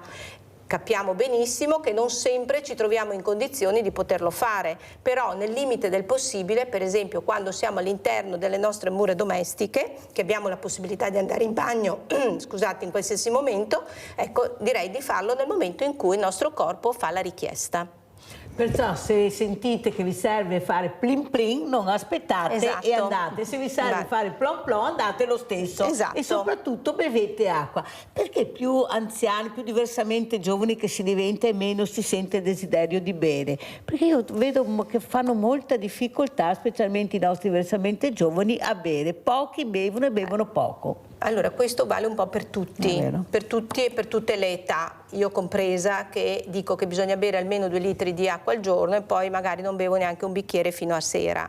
Questo perché magari dovremmo concentrarci di più in quello che è questa funzione, ma altrimenti il nostro corpo, a meno che non ne senta una specifica necessità perché magari siamo sottoposti a grande calore e quindi consumando più energie sentiamo più la necessità di bere e quindi beviamo, altrimenti in condizioni normali noi non sentiamo da soli lo stimolo di bere. Questo non toglie però che infatti cosa ci suggeriscono la maggior parte anche degli specialisti? Ci suggeriscono di tenere proprio una borraccia davanti agli occhi in maniera tale che ogni tanto ci ricordiamo di bere. Questo lo suggerisco di farlo anche a voi, anche voi che siete a casa. Io per esempio ai miei genitori suggerisco di tenere una caraffa di acqua pronta e dico quando passate, la vedete, bevete, versatevi un bicchiere d'acqua in maniera tale che arriviamo a sera che magari abbiamo bevuto almeno 2 litri d'acqua, perché è facile che un anziano non beva e di conseguenza si disidrati. Con la disidratazione poi subentrano tante altre problematiche che possono essere problemi di pressione, possono essere problemi legati alla cistite. In questi giorni sto curando la mia mamma che ha una cistite è venuta dal fatto che lei beve molto poco e allora ecco che ricordiamoci magari, e per ricordarcelo dobbiamo utilizzare delle tecniche visive, mettiamoci una borraccia, una caraffa, quello che riteniamo opportuno, ogni volta che ci passiamo davanti magari ci versiamo un bicchiere d'acqua. Quando lavoriamo teniamoci la borraccia magari vicino al computer o vicino alla sede del nostro lavoro. O anche se siamo a Treviso, qua abbiamo la fortuna di avere anche un'acqua buonissima, perciò se passate davanti al rubinetto ricordatevi che viene fuori acqua buona e ne bevetene un bicchiere, perché come ha detto il presidente Bonnet che si occupa proprio di acqua, la nostra acqua è eccezionale, l'acqua di Treviso. Allora andiamo a vedere anche le foto che ha portato di questa copertina del libro e soprattutto siamo tutti giù per terra perché questa continuazione, perché hai deciso che valeva la pena di continuare e cercare di aiutare queste famiglie, perché tutti ne parlano al momento ma poi e soprattutto sono arrivati questi aiuti, come sono presi, cosa ci racconti Donella? Allora, io seguo, ho contatti perché poi siamo entrati in amicizia con le persone in fondo delle zone terremotate del centro Italia, diciamo, e soprattutto alcuni sindaci. Allora, io presento il libro giovedì e in videochiamata c'è l'allora sindaco del momento del periodo del terremoto, Sergio Pirozzi, che sarà in collegamento. Di Amatrice, sindaco di Amatrice, che naturalmente lui ci spiegherà com'era la situazione e com'è adesso, perché io ne sento tante di cose che poi quella vera magari la sai fino là. Io sono stata a novembre l'ultima volta come si dice, di cose viste, ho visto che qualcosa incomincia a muoversi, però teniamo conto che sono 8 anni del terremoto e stiamo entrando nel 9, diciamo, dall'avvenimento. E qualcosa viene fatto. Cioè, tu stai raccontando che rispetto a quello che si era promesso che si doveva fare, qualcosa è stato fatto, ma molto poco rispetto a quello che si doveva fare, le necessità che ci sono del territorio. Allora, il posto che ci sono stati il terremoto, l'ambiente è grande, è vasto, è molto grande. E io capisco che 140 comuni sono tanti da gestire, anche perché ogni comune, mettiamo a matrice, ha 69 frazioni, magari piccoline, ma ce ne ha 69, perciò il territorio è vasto.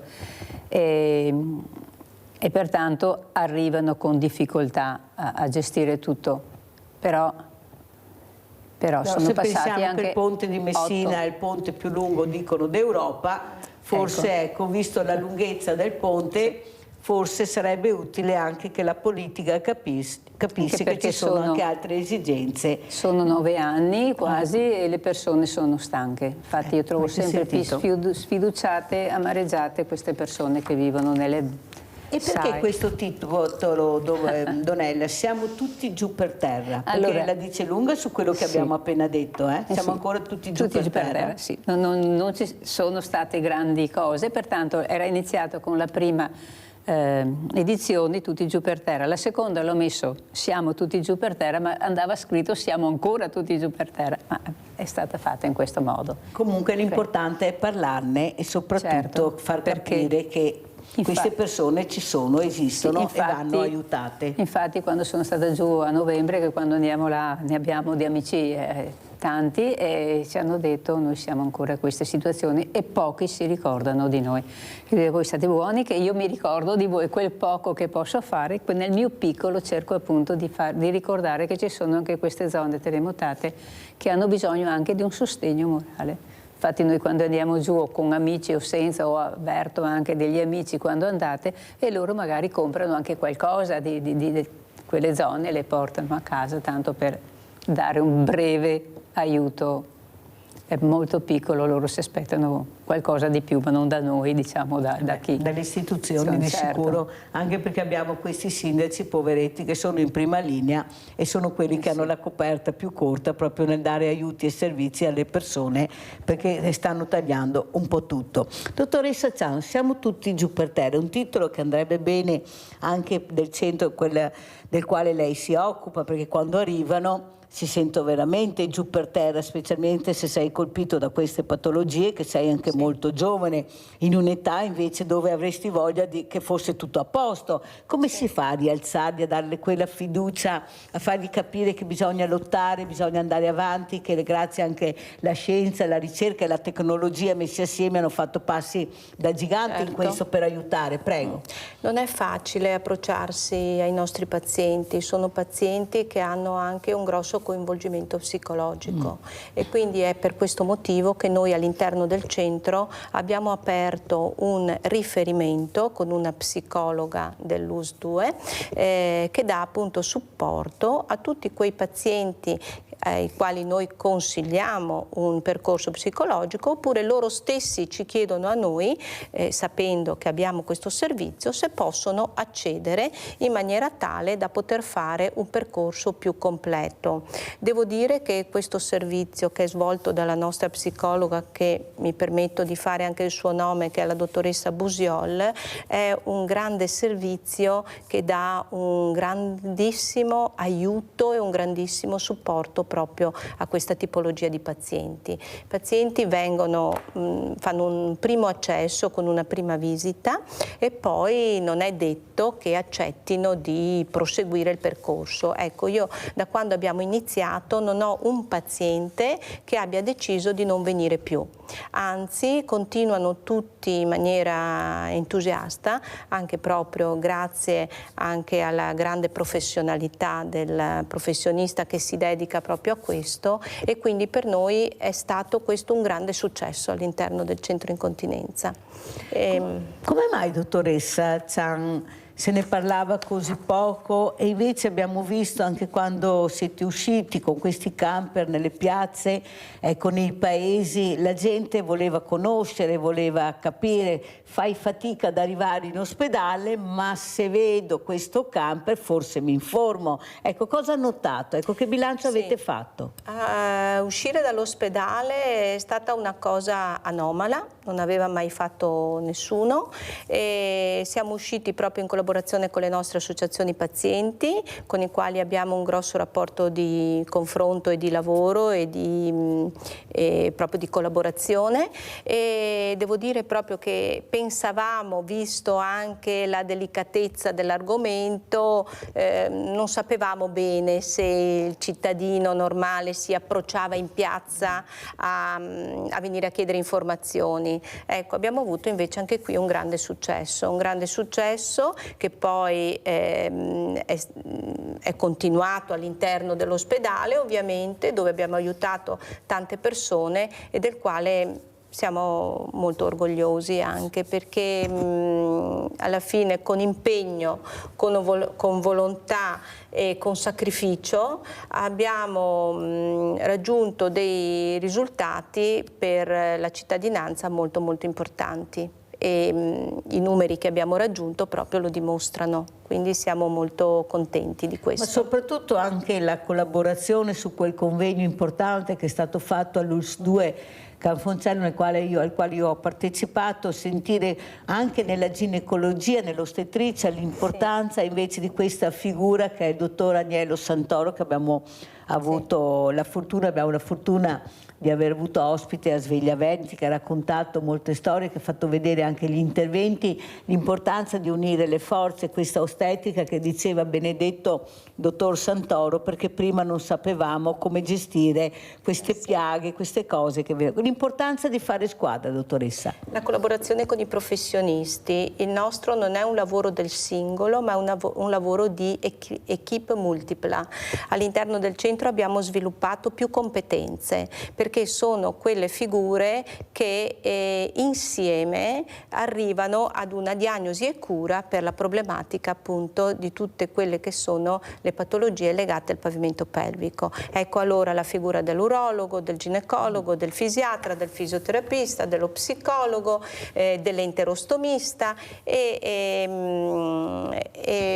del gastroenterologo, del dietista. Sono tutte figure che ruotano proprio all'interno del centro e ruotano intorno al paziente, dove il paziente è al centro. Per assurdo un giro di parole che va a spiegare quella che è l'attività. A settembre appunto abbiamo fatto questo convegno importantissimo all'interno dell'azienda USL, dove abbiamo fatto un po' il punto della situazione, cioè 5 anni, da dove siamo partiti e dove siamo arrivati, ecco, dopo 5 anni. Mirella c'era e credo abbiamo dimostrato, abbiamo fatto vedere quanta strada è stata fatta.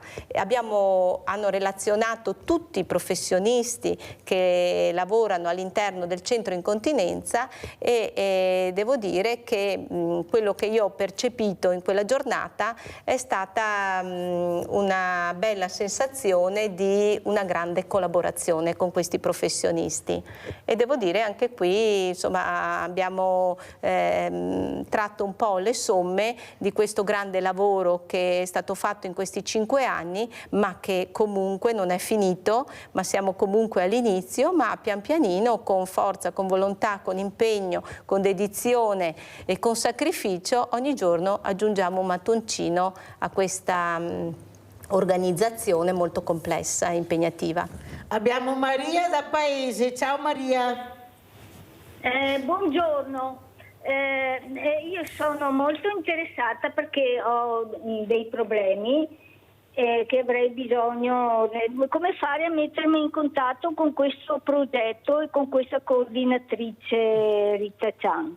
Allora Maria cara, dopo appena finito la trasmissione ti daremo il numero della dottoressa, in maniera che tu così potrai chiamarla e metterti d'accordo e capire, ecco, quello che vuoi sapere, perché è importante. Perciò Maria, lascia il tuo numero di telefono oppure lo do alla dottoressa Zan e poi lei ti chiamerà, adesso vediamo.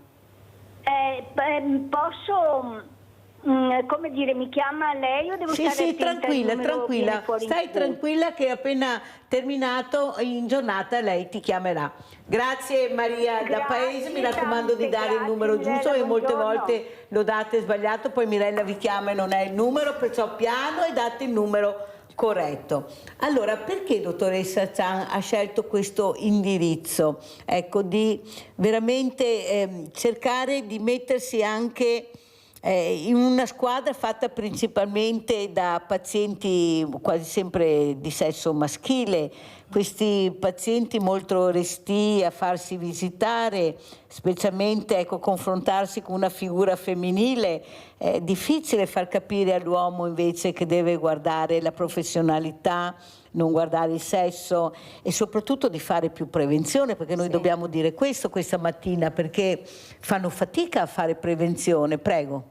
Assolutamente. Allora, per quanto riguarda la prevenzione, è il tassello principale di quelli che sono i nostri obiettivi.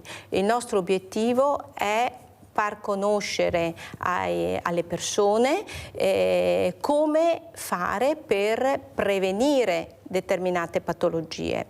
Una volta detto questo, ecco appunto il motivo per cui usciamo nelle piazze, andiamo nei comuni, siamo invitati sempre dai sindaci del vario comprensorio di Treviso e noi andiamo ovunque ci invitano. Io ovviamente col dottor Santoro, che è il responsabile del centro incontinenza e stomie, ma anche con le varie figure che collaborano all'interno del centro, infermieristiche.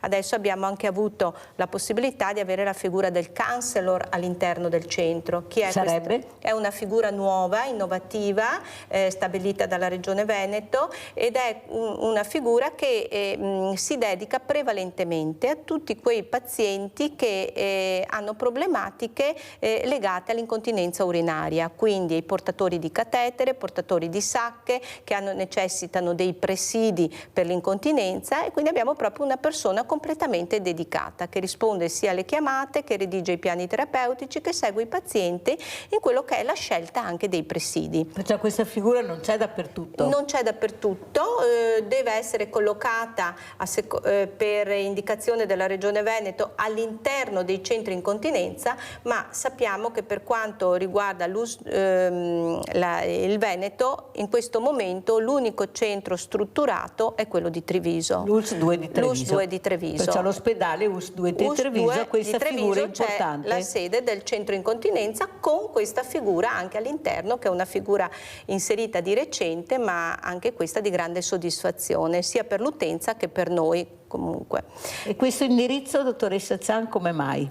Questo indirizzo un po' è stata una sorpresa anche per me, perché il mio storico all'interno dell'ospedale nasce 35 anni fa e io nascevo come una infermiera strumentista di sala operatoria, quindi ho dedicato proprio la mia passione per il mio lavoro era proprio all'interno dell'unità operativa di chirurgia generale per la quale ho lavorato per tanti anni. Poi ho avuto la fortuna 30 anni fa di conoscere il mio responsabile, che è il dottor Giulio Santoro, e con lui, che faceva parte di questa unità operativa, ho sempre seguito dei percorsi interni proprio della sua specialità, che è la patologia del pavimento pelvico e la patologia del colon retto. Quindi all'interno dell'unità operativa chirurgica l'ho sempre seguito in maniera particolare. Poi in realtà un giorno si è presentata l'opportunità di creare questo centro e poi da lì dissi, beh, insomma, potrebbe essere, potrei fare una cosa nuova. Si trattava comunque di organizzarla nuova, non c'erano degli esempi, non c'era niente, quindi l'ho trovata come una bella sfida per me. Grazie all'azienda che mi ha dato questa opportunità ho provato e ho visto che era una cosa tra l'altro che mi piaceva molto, il rapporto diretto con il paziente, un rapporto che io non avevo mai avuto direttamente, perché nel mio lavoro nella mia specialistica precedente io avevo poco rapporto con l'utenza e con il paziente.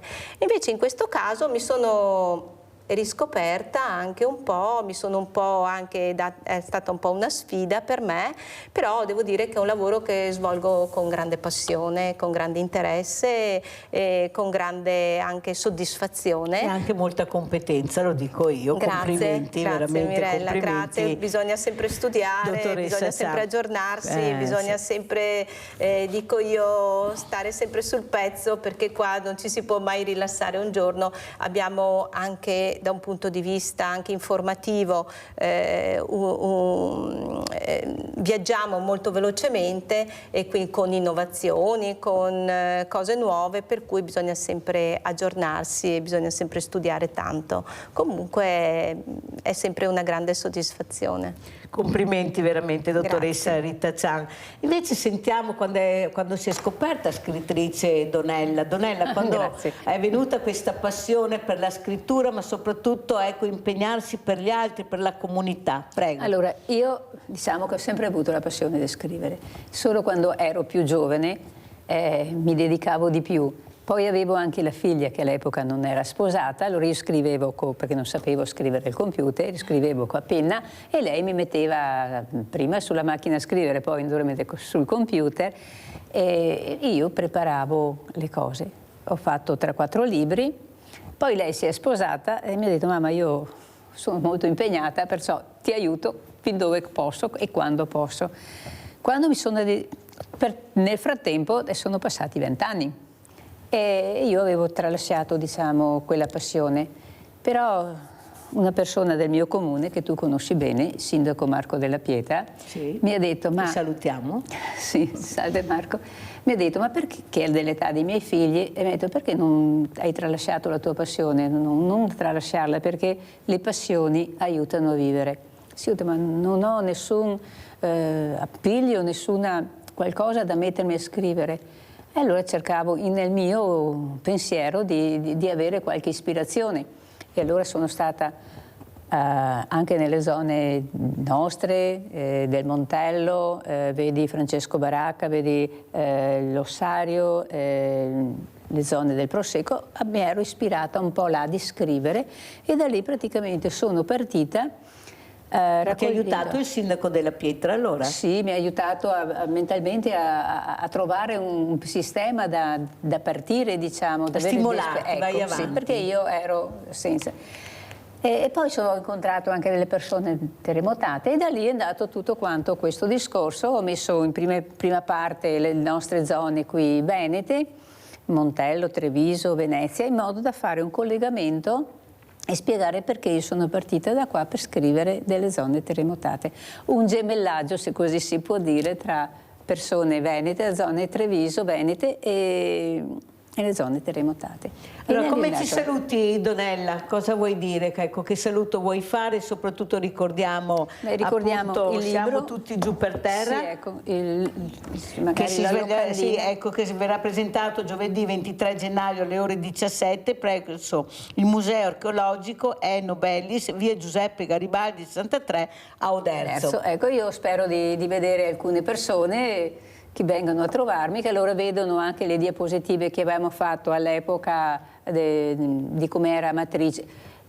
Io le ho di tutti quanti i paesi che ho scritto, però avendo il sindaco in collegamento di Amatrice trovo giusto che facciamo più che sia da quello. Poi ci sarà in collegamento anche sempre videochiamata, perché sono fuori all'estero, i Jalis, che naturalmente essendo di che abbiamo Oderzo, avuto anche ospiti noi, perciò salutali. Ecco, senz'altro, e che tanto si hanno dato da fare il periodo del terremoto lì di Amatrice e poi in seguito, e pertanto spero di avere diverse persone a questo incontro. Grazie a Donella Martignago, scrittrice. Siamo tutti giù per terra, giovedì 23 gennaio, ore 17, Museo Archeologico, Eno Bellis, via Giuseppe Garibaldi 63, Oderzo. Chi non sa cosa fare, ecco, questa è un'altra occasione per uscire di casa, ecco, e partecipare a questa comunità in movimento.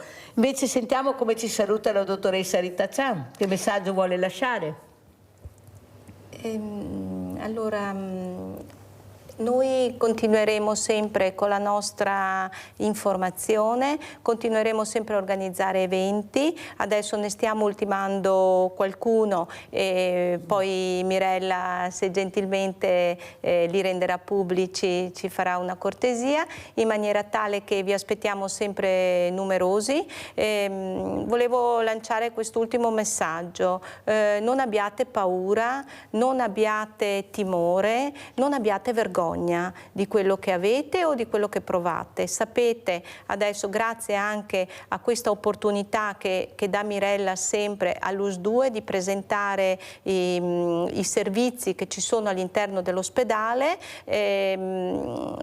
cercheremo in qualche modo di riuscire sempre a soddisfare la richiesta del cittadino con quello che possono essere le richieste di visite, però mi raccomando, non temete, non chiudetevi in voi stessi, non vivete quella che può essere una patologia che può essere risolta, non vivetela come irrisolta. Ecco, questo è il messaggio principale che io do a chiunque ci sta ascoltando oggi e per le prossime volte. Grazie. Grazie alla dottoressa Rita Cian. Io aggiungo quello che ha detto la dottoressa: bevete tanta acqua, non so se arrivate a 2 litri, ma iniziate a bere l'acqua, magari da adesso, se non l'avete bevuto, andate a bervi un bel bicchiere di acqua che vi farà solo che bene. Grazie a Donella Martignago, grazie alla dottoressa Rita Cian. Pubblicità.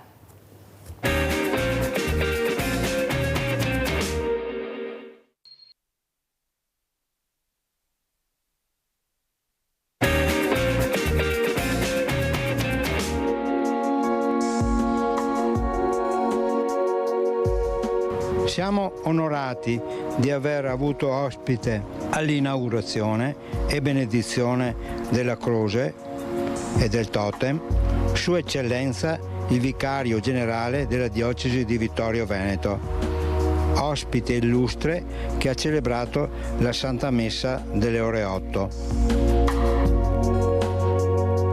Lo ringraziamo per la presa di visione della pietra reliquia tombale recuperata nelle grave del Piave tra Lovadina e Santa Lucia di Piave, probabilmente scrigno di ossa ed altro degli oltre 50 tra martiri, santi e vescovi del periodo del primo millennio d.C. Ne auspichiamo che il Vicario Generale ne trovi una giusta collocazione, visto che, pur avendo comunicato alla soprintendenza, si trovi per decenni in un capannone industriale. Era stata proposta anche a Don Brunone del Toffol nella parrocchia di Farra di Soligo, in quanto il primo nome, San Stefano Promartire, è il patrono di Farra di Soligo. Altre destinazioni ci sono state date per Susegana oppure Spresiano, però attualmente è ancora qui da noi. Noi oggi abbiamo portato questa fotografia, diciamo così, per non essere incriminati, fra virgolette, diciamo, perché quando tu firmi delle carte con la sovrintendenza, con i carabinieri, che riceve del materiale storico importante, sei responsabile, non puoi spostarla e si va a rischio di prendere una seria denuncia. Noi chiediamo solo che trovi una collocazione che sia vista dalla popolazione, questo reperto importante della nostra cristianità che va studiato e quant'altro. Ed è veramente con piacere che ospito questa mattina Dio ti salvi Perin, imprenditore non solo storico. Avete visto cosa ha portato questa mattina questa reliquia. Io qui adesso ve la faccio vedere perché con l'intelligenza artificiale Perin è riuscito a fare anche questa. Ecco, ci sono sempre io dietro questa immagine, ma molto importante, perché la storia è storia. Veramente grazie, poi vedremo anche altri video per capire l'importanza di questa reliquia, di questa pietra. E saluto anche Luigi Sosin, imprenditore, Fratelli d'Italia, responsabile qui a Treviso, ma soprattutto... Grazie, buongiorno a tutti. Quello che vorrei chiedere a Luigi Sosin, non come imprenditore, ma come politico, perché non si supportano queste realtà anche locali che stanno cercando di approfondire sempre di più per lasciare un qualcosa anche alla futura generazione, di lasciare la storia? Eppure questo imprenditore che fa sempre una fatica enorme per essere ascoltato, per collocare queste preziose cose che lui riesce a trovare, ad avere. Prego Susi, intanto rifacciamo vedere perché è veramente una cosa importante. Grazie Mirella, grazie anche a questo imprenditore che dedica tempo, che dedica amore per la storia del nostro territorio, che deve essere sicuramente valorizzato. È una cosa che io, per quello che potrò fare, sicuramente sarò a disposizione. Grazie. Quello che dico è bravo, perché trovare anche questo tipo di cose non è sicuramente semplice e si capisce che una persona dedica tempo e veramente amore. Noi dobbiamo apprezzare sia le persone che fanno, Mirella, questo tipo di ricerche, no? Perché comunque vanno a scavare e trovare reperti che diversamente non sapremo neanche di avere. E la politica dovrebbe prendersi carico di aiutare anche a divulgare. Dopo mi sembra che in questo momento qua ci sia la difficoltà di trovare una collocazione per questa pietra miliare, no? Che è stata ritrovata e che oggi giace, mi pare di aver capito, in un capannone. Quindi insomma ci dobbiamo prendere un po' carico tutti quanti, dobbiamo cambiare un po' la strada anche della politica. Delle volte deve essere più attenta a queste cose qua, secondo me, Mirella.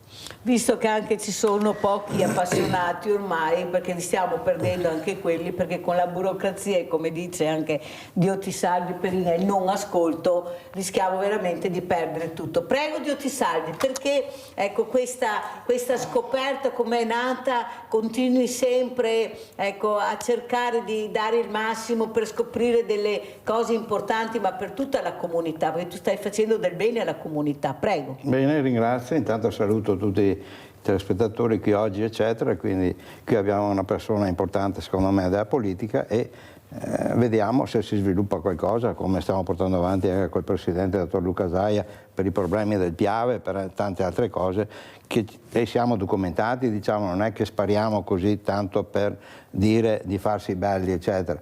Per esempio su questa interessante scoperta dopo abbiamo fatto anche un libro che è intitolato Santa Maria di Lovadina, che è questo libro importante che ho fatto con Tarcisio Zanchetta, che è stato qui anche ospite da te qualche mese fa, e quindi è la ricerca storica di questa abbazia praticamente, che era molto grande, di frati e quant'altro, sulle sponde del Piave, quindi un po' dentro, messa anche nel Piave. Purtroppo negli anni le piene alluvionali eccetera l'hanno fatta sparire.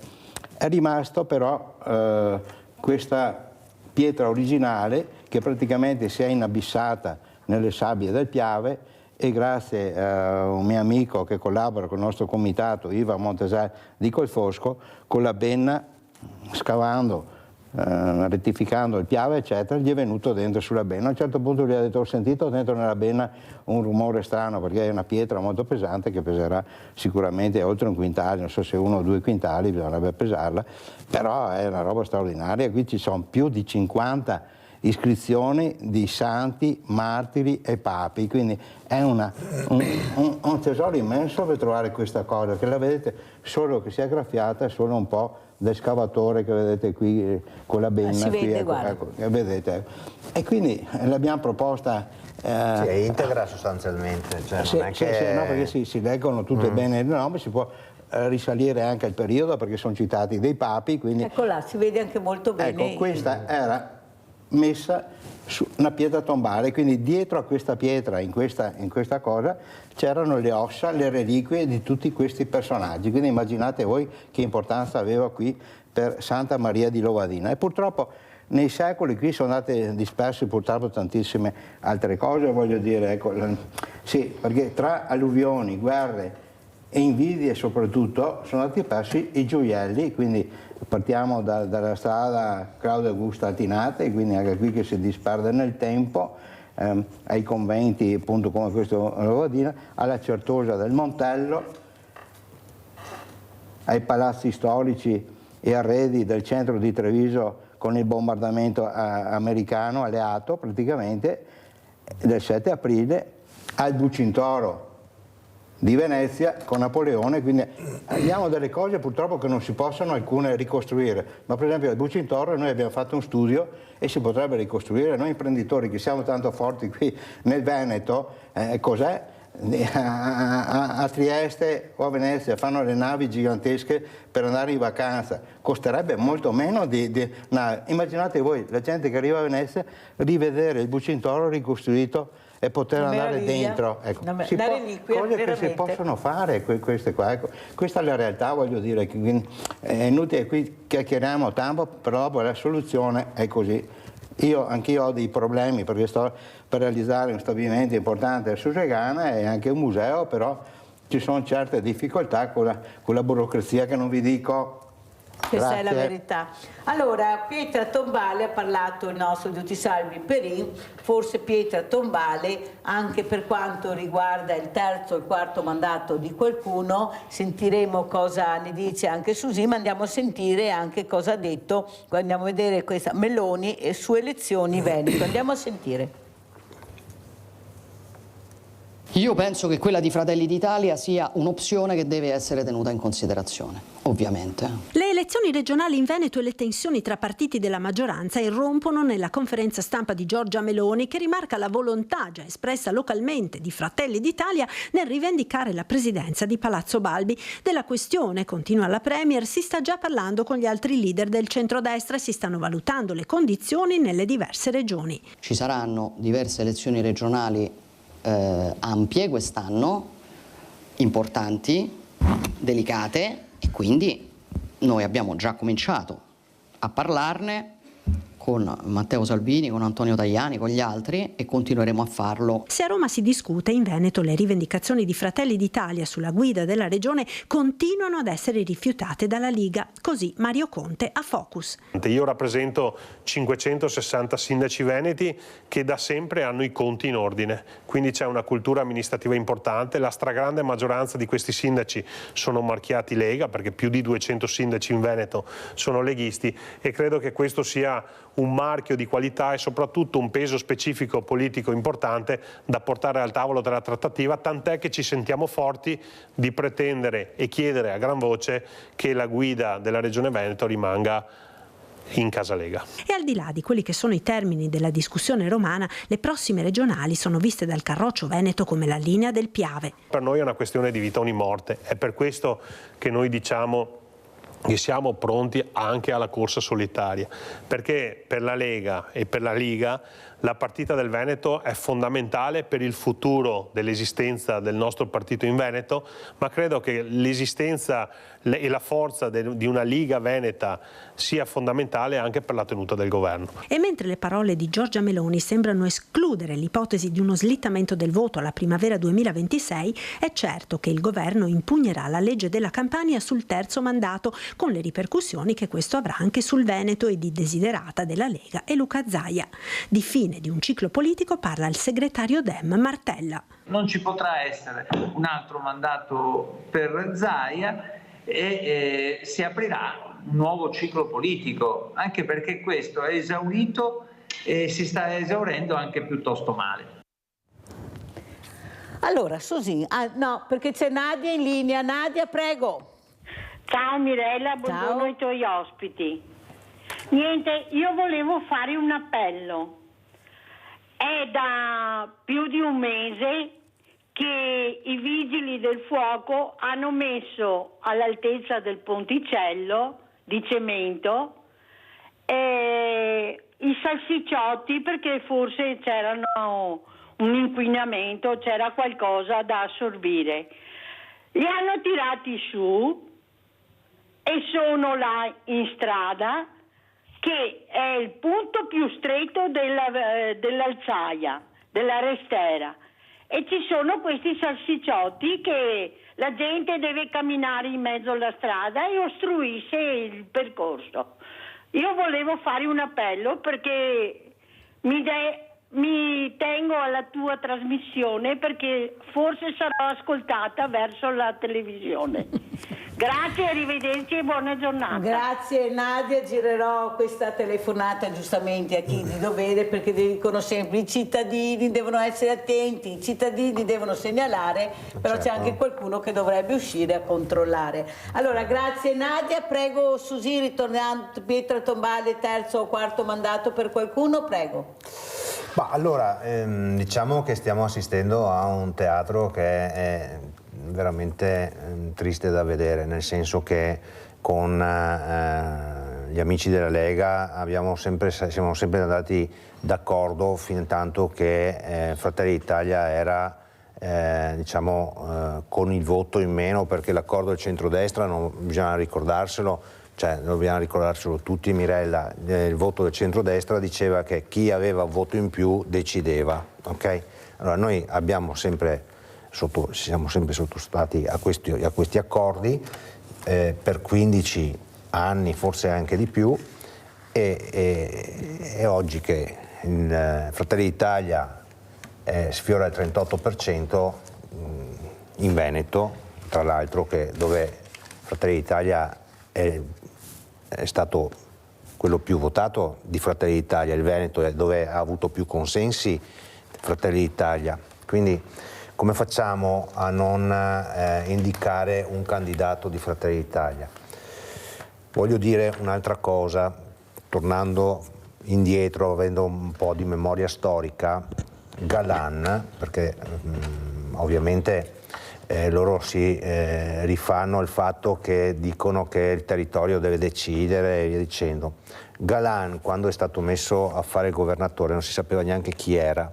Zaia, quando è stato fatto rientrare dal Ministero dell'Agricoltura, che è stato indicato e messo là da Berlusconi, si sapeva chi era, ma è comunque stato callato dall'alto. Oggi quello che noi vogliamo è indicare un nome del nostro partito, di persone serie e competenti che possano essere alla guida del nostro Veneto, condividendo ma non è solo dare un nome, noi vogliamo condividere dei percorsi da fare in Veneto, perché, come dire, indicare dei nomi, siamo capaci tutti, noi abbiamo una classe dirigente oggi che è preparata e pronta per andare a governare senza nessun problema, ma che fa la differenza, Mirella, sono i programmi. I programmi, noi ci stiamo già lavorando, stiamo andando avanti in quella direzione, vogliamo condividere i nostri programmi con quelli della Lega e con quelli di Forza Italia, metterli assieme e fare un programma unico, coeso, che possa dare ai veneti la miglior soluzione per i prossimi 5 o anche 10 anni. Antonio da Padova, vai Antonio. Buongiorno Mirella e buongiorno anche ospiti. Ecco, io non lo so se si può avere l'autonomia in un paese che praticamente è sotto il dominio USA, perché io mi ricordo che prima delle votazioni la Meloni aveva detto che via dalla NATO, no alle sanzioni contro la Russia, la benzina via dal CISE, poi dopo le votazioni è cambiata anche lei e dopo magari va a correre in America ad avere gli ordini dei nostri padroni USA. Quindi io non so come che fa il Veneto ad avere l'autonomia quando tutta l'Italia è, diciamo, sotto al dominio USA, perché lo si vede, addirittura adesso paghiamo anche il gas gassificato americano. Prima l'avevamo quello russo che costava non so, praticamente adesso paghiamo il gas americano, praticamente noi siamo sotto al dominio USA e questo qua lo si vede tutti i giorni, perché chiaramente cosa è venuto a fare qua Zelensky in Italia? Addirittura doveva venire anche Biden in Italia, poi dopo col caos che c'è là in America che brucia tutto praticamente, cioè voglio dire io, ma noi italiani siamo liberi di decidere o siamo sottomessi da un certo diktat USA? Buongiorno e grazie. Abbiamo sentito Antonio, prego Susin. Allora, volevo rispondere brevemente a Antonio, nel senso che noi non abbiamo nessun diktat. La Meloni è andata in America in 448 per cercare di risolvere una questione che è stata risolta in modo celere e veloce. Devo dire che un plauso è stato fatto anche da parte della sinistra, quindi prima volta in assoluto che vediamo opposizione. Non vorrei entrare perché comunque è stato tutto quanto il governo d'accordo su questa operazione. Per quanto riguarda il gas, devo dire, insomma, qualcosina l'ho seguita perché ovviamente essendo un po' il mio lavoro, il gas generalmente si compra a 15 euro metro al megawatt. Quando avevamo altri governi siamo arrivati a comprarlo a 300 euro al megawatt, oggi lo stiamo comprando a 48 euro al megawatt, quindi devo dire non andrei a attaccare Antonio, il governo in questo frangente. Il governo si sta impegnando tanto, sta facendo tanto, abbiamo dei riscontri importanti perché abbiamo le borse che vanno bene, le assunzioni che come sono i dati Istat sono in aumento. Abbiamo la tassazione che è stata presa in considerazione, per l'amor di Dio è stato fatto poco, si può far meglio, certo, sicuramente, però anche su quello c'è stato un lavoro. Abbiamo un sacco di dati positivi che possiamo prendere in considerazione, quindi quello che posso dire a Antonio è soltanto di credere a quello che sta facendo questo governo, che sta lavorando in virtù dei nostri cittadini italiani per portarli a una condizione di vita migliore, insomma. Abbiamo però anche le bollette che crescono sempre di più, abbiamo anche gli stipendi e le pensioni fermi. Io penso che bisognerebbe, anche su questo bisogna andarci perché a veramente la povertà che sta aumentando, 6 milioni di poveri sono persone che lavorano, che con 2 stipendi non ce la fanno più, e qua la politica deve dare una risposta e io direi che dovrebbe mettersi d'accordo assieme, tutti assieme, per il bene di questa Italia meravigliosa, di questi italiani che sono brave persone e che stanno cercando di annientare perché veramente non ce la fanno più, questa è la verità. Tanti soldi in mano a pochissimi e tasche degli altri italiani completamente quasi vuote, perché ripeto, io ho un banco solidale e so di quello che dico. Andiamo a vedere la seconda parte di questa reliquia.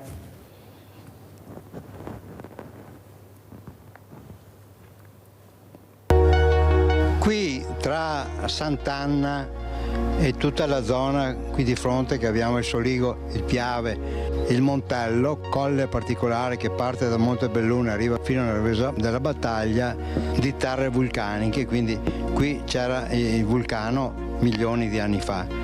E qui abbiamo avuto la fortuna che degli amici hanno raccolto questi gioielli, sono delle meteoriti, quindi questo triangolo qui del quartiere del Piave al Cesen, al Monte Cesen, al Montello, al Piave, fino appunto tutta la zona che va verso l'Asolano, cadono spesso queste meteoriti di notte, quindi fanno delle scie luminose veramente straordinarie, e quindi abbiamo anche questo tesoro da segnalare qui nelle nostre terre. Naturalmente se queste cadono in un campo come qui che è il mais sono introvabili, però nel greto del Piave, che sono i sassi bianchi, chi fa delle passeggiate può imbattersi in queste meravigliose meteoriti, quindi questa la vedete di una certa grandezza, questa per esempio è stata provata a tagliare, è durissima, è un materiale appunto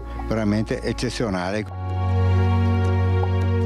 Questi sono reperti recuperati in tanti anni dall'artista scultore Pietro Stefan, che nelle sue passeggiate quotidiane di circa 60 anni nelle nostre zone, quartiere del Piave fino al Soligo e al Piave, questi piccoli pezzi di pavimento scendevano dai palazzi di Pieve di Soligo, la zona di Follina e quant'altro, quindi scendevano da demolizioni sicuramente di palazzi e ville molto interessanti, quindi ritengo di reperti archeologici che risalgono a sicuramente qualche centinaio, alcuni di qualche centinaio di anni fa.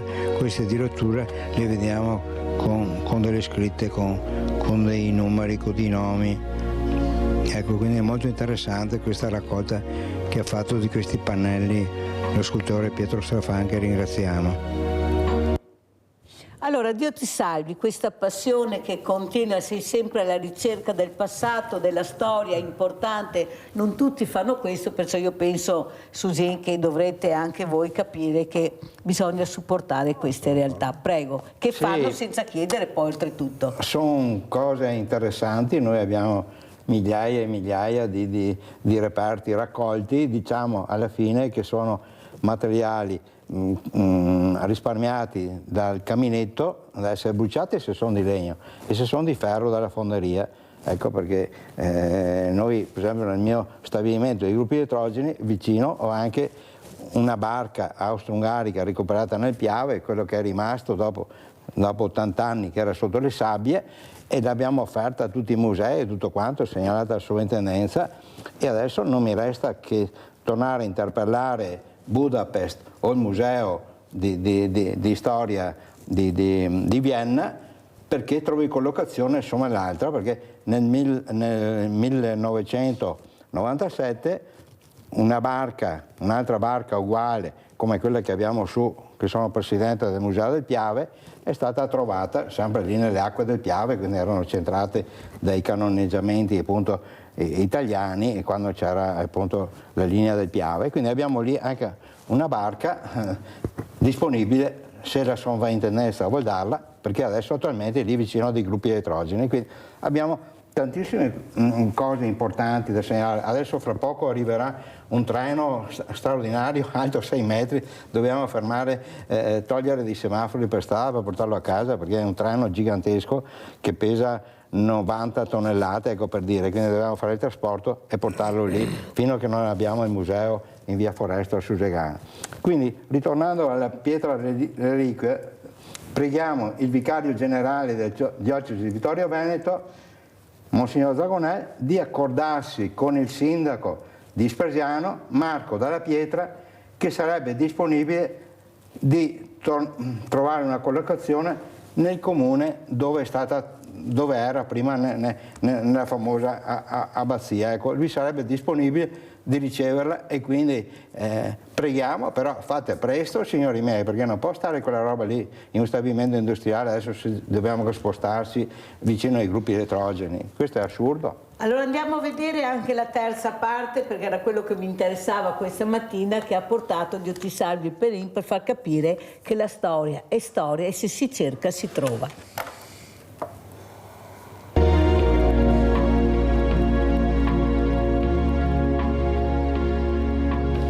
Queste sono una serie di palificazioni recuperate nei decenni di ricerche. Questo è del ponte ferroviario e della Pontebana SS13, pali che andavano conficcati fino a oltre 20 metri per sorreggere il ponte, simile a questo che vediamo qui, quindi sono pali conficcati nel gretto del fiume uno vicino all'altro, legati, e dopo andati su fino a una certa altezza dove hanno spartiacque. Quindi questo è il tipo di ponte in legno, sia che era sulla ferrovia e sia sulla statale 13. quindi questi pali qua sicuramente avranno 100 anni prima per capire la storia di questi pali, che dopo venivano uniti da grossi chiodi. Ecco, questa è la storia dei primi ponti.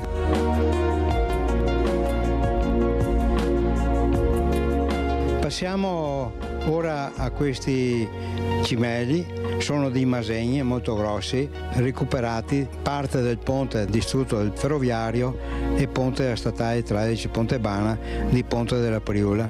Questa sarebbe una parte della ringhiera storica, ne abbiamo recuperato alcuni metri da ricostruire, da saldare e sistemare con una croce, era veramente un'opera d'arte questa ringhiera, e che andava bloccata dentro in questi fori che vedete qui nei masegni, e andava bloccata attorno con il piombo, quindi non mettevano il cemento per fermarla, ma mettevano appunto il piombo schiacciato dentro l'opera per abbellire il ponte, quindi dei pezzi molto importanti.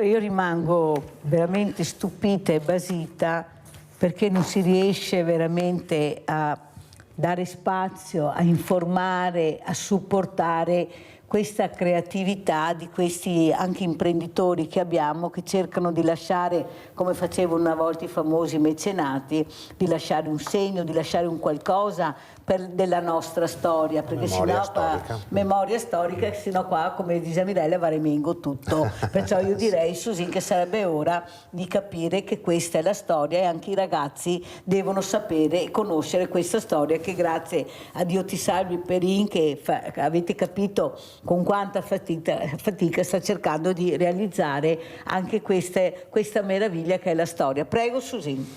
Ma intanto prima dicevo che ci voleva passione e disponibilità. Oggi, vedendo quello che ho visto, ci vuole anche disponibilità economica per fare questo tipo di ricerche, immagino, Perin, oltre che al mantenimento e alla conservazione di questi beni che ha trovato e che, come sento, vuole mettere a disposizione. Quindi io quello che mi sento di dire è che sarò sicuramente lieto di venire a trovarla per visitare questo museo quando sarà pronto, o anche adesso quando avremo modo di fare il magazzino.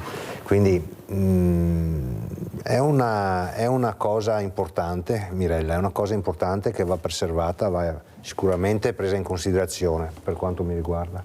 Ringrazio, perché noi stiamo venendo da una situazione disastrosa che il nostro amico Caminotto Adriano, che abbiamo qui ospite tempo fa, purtroppo i politici gli hanno voltato le spalle, e il suo museo più importante, che era in Veneto, certificato dalla Regione Veneto con finanziamenti europei eccetera, alla Barchessa di Bocafossa è andato nelle ortiche, voglio dire, ecco, queste qua.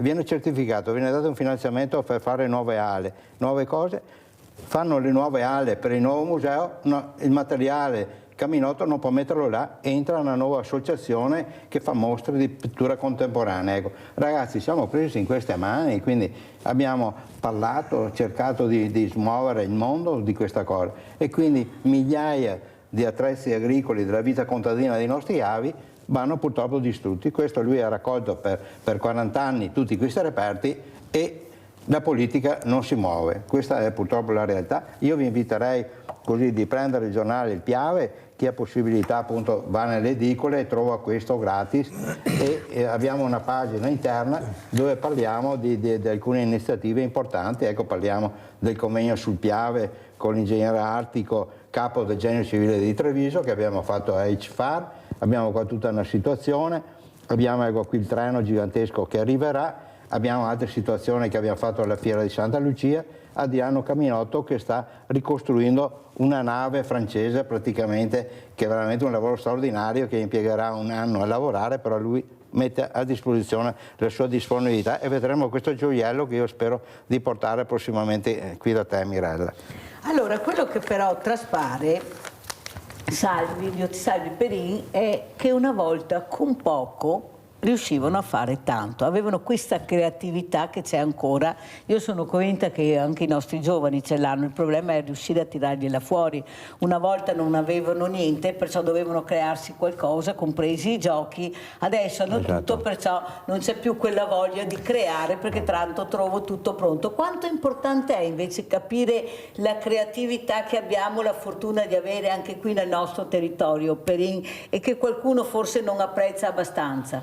Ma qui bisogna partire dalle scuole, dall'insegnamento delle scuole, quindi istituti tecnici eccetera, quindi come si faceva una volta, che nella scuola c'era il tornio, c'era tutte queste attrezzature e potevi tu spianare un pezzo di ferro per capire quanto ci voleva impegno per farlo risultare pari con tutti gli angoli, quindi manca questa cosa qui. Quindi io il professor Feletti, che l'ho portato anche qui in trasmissione, di Conegliano, che adesso collabora con me per recuperare un altro pezzo di museo che vi dirò più avanti, e quindi c'è gente che ha voglia di inserire questa cosa, però quando entri nelle istituzioni eccetera trovi un muro, questa è purtroppo la realtà. Quindi non so come si può scardinare questo muro, quindi i politici possono farlo, perché anch'io sul discorso del Piave ho fatto questo convegno a ICFAR, quindi importantissimo, è venuto le autorità più importanti che riguardano, quindi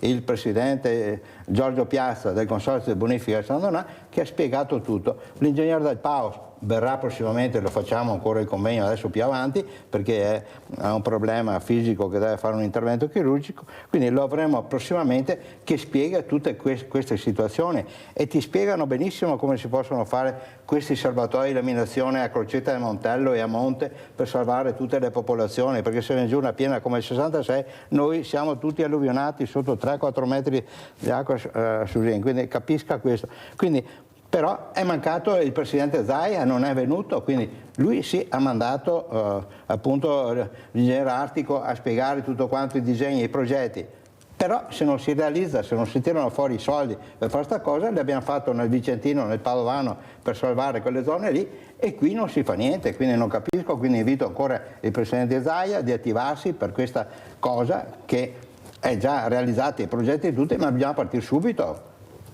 Susina, ormai siamo in chiusura, mancano pochi minuti, come rispondere? Ecco, Dio ti salvi cerca di stimolare la politica, noi abbiamo bisogno di risposte, non si può solo parlare, bisogna agire adesso, prego. Bisogna, Mirella, trovare il sistema per sollecitare la politica in modo adeguato, nel senso, mi spiego meglio, forse non è corretto quello che sto dicendo. La politica deve fare il suo corso, ci sono delle persone come Dio ti salvi che si impegnano nel territorio in questo settore qua, portano le istanze in regione piuttosto che a Roma, e in regione o a Roma bisogna trovare le persone disponibili e sensibili a portare avanti questo tipo di iniziative, perché sono iniziative che riguardano la nostra storia e che possono restare per il prossimo futuro. Quindi sono sempre argomenti che probabilmente la politica, forse per questo che non vengono mai prese in considerazione, non interessano tanto, però interessano tanto al nostro territorio, e quindi è una cosa che va presa sicuramente in considerazione per come la vedo io. Perin, come saluti, che messaggio vogliamo dare questa mattina? Beh, ecco, vedete queste notizie che seguiamo nel Piave, guardatevi su YouTube, che è l'unico canale, perché con i giornalisti non è facile. Noi per esempio a ICFAR, che era questo convegno importante, abbiamo invitato tutta la stampa, non si è presentato nessuno, noi agiamo solo, ci arrangiamo come sappiamo fare da imprenditori nostri del territorio, e quindi vedete su YouTube praticamente Comitato Imprenditori Veneti Piave 2000, vedete circa una trentina di video e vi vedete il lavoro che può essere di ricerca storica, di denuncia e quant'altro. Grazie. Susin, che messaggio lasciamo questa mattina qui a Sveglia Veneti? Prego. Ma allora il messaggio che possiamo lasciare è quello di crederci sempre, avere l'ambizione di andare avanti con la testa alta e trovare delle persone sensibili che hanno voglia di fare.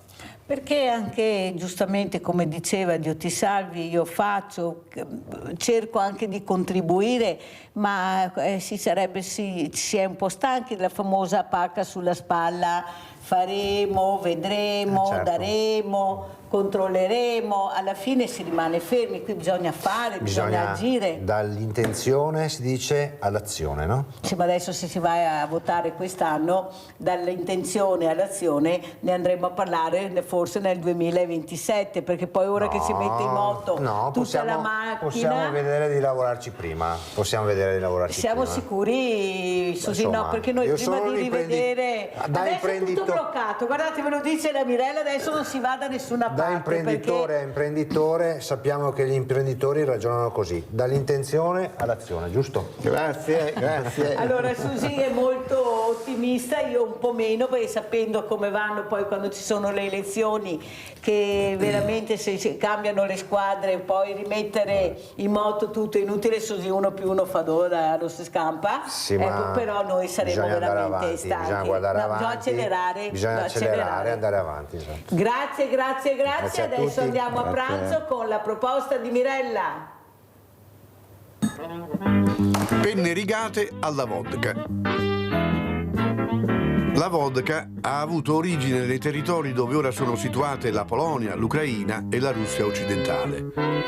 La parola vodka è il diminutivo dell'italiano acqua. È apparsa scritta per la prima volta in Polonia nel 1405. La vodka è tra le bevande alcoliche più antiche e più bevute. Ingredienti per 4 persone: 320 grammi di penne rigate, 50 grammi di burro, una fetta spessa di prosciutto cotto, panna, passata di pomodoro, prezzemolo, vodka, sale, pepe. Tagliate il prosciutto a dadini. In un tegame scaldate il burro e aggiungetevi il prosciutto a dadini, 2 cucchiai di passata di pomodoro e un cucchiaio di prezzemolo tritato.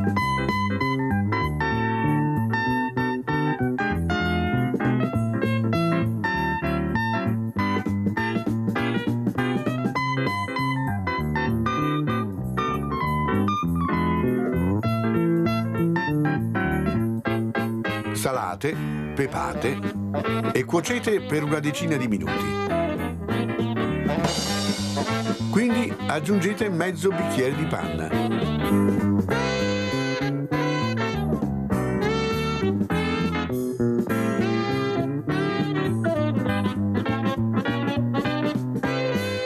Aggiungete un bicchierino di vodka e lasciate evaporare.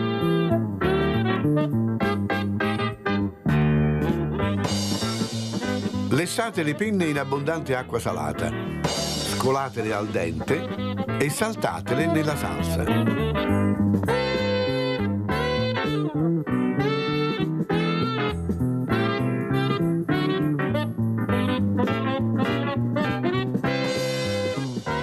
E buon appetito!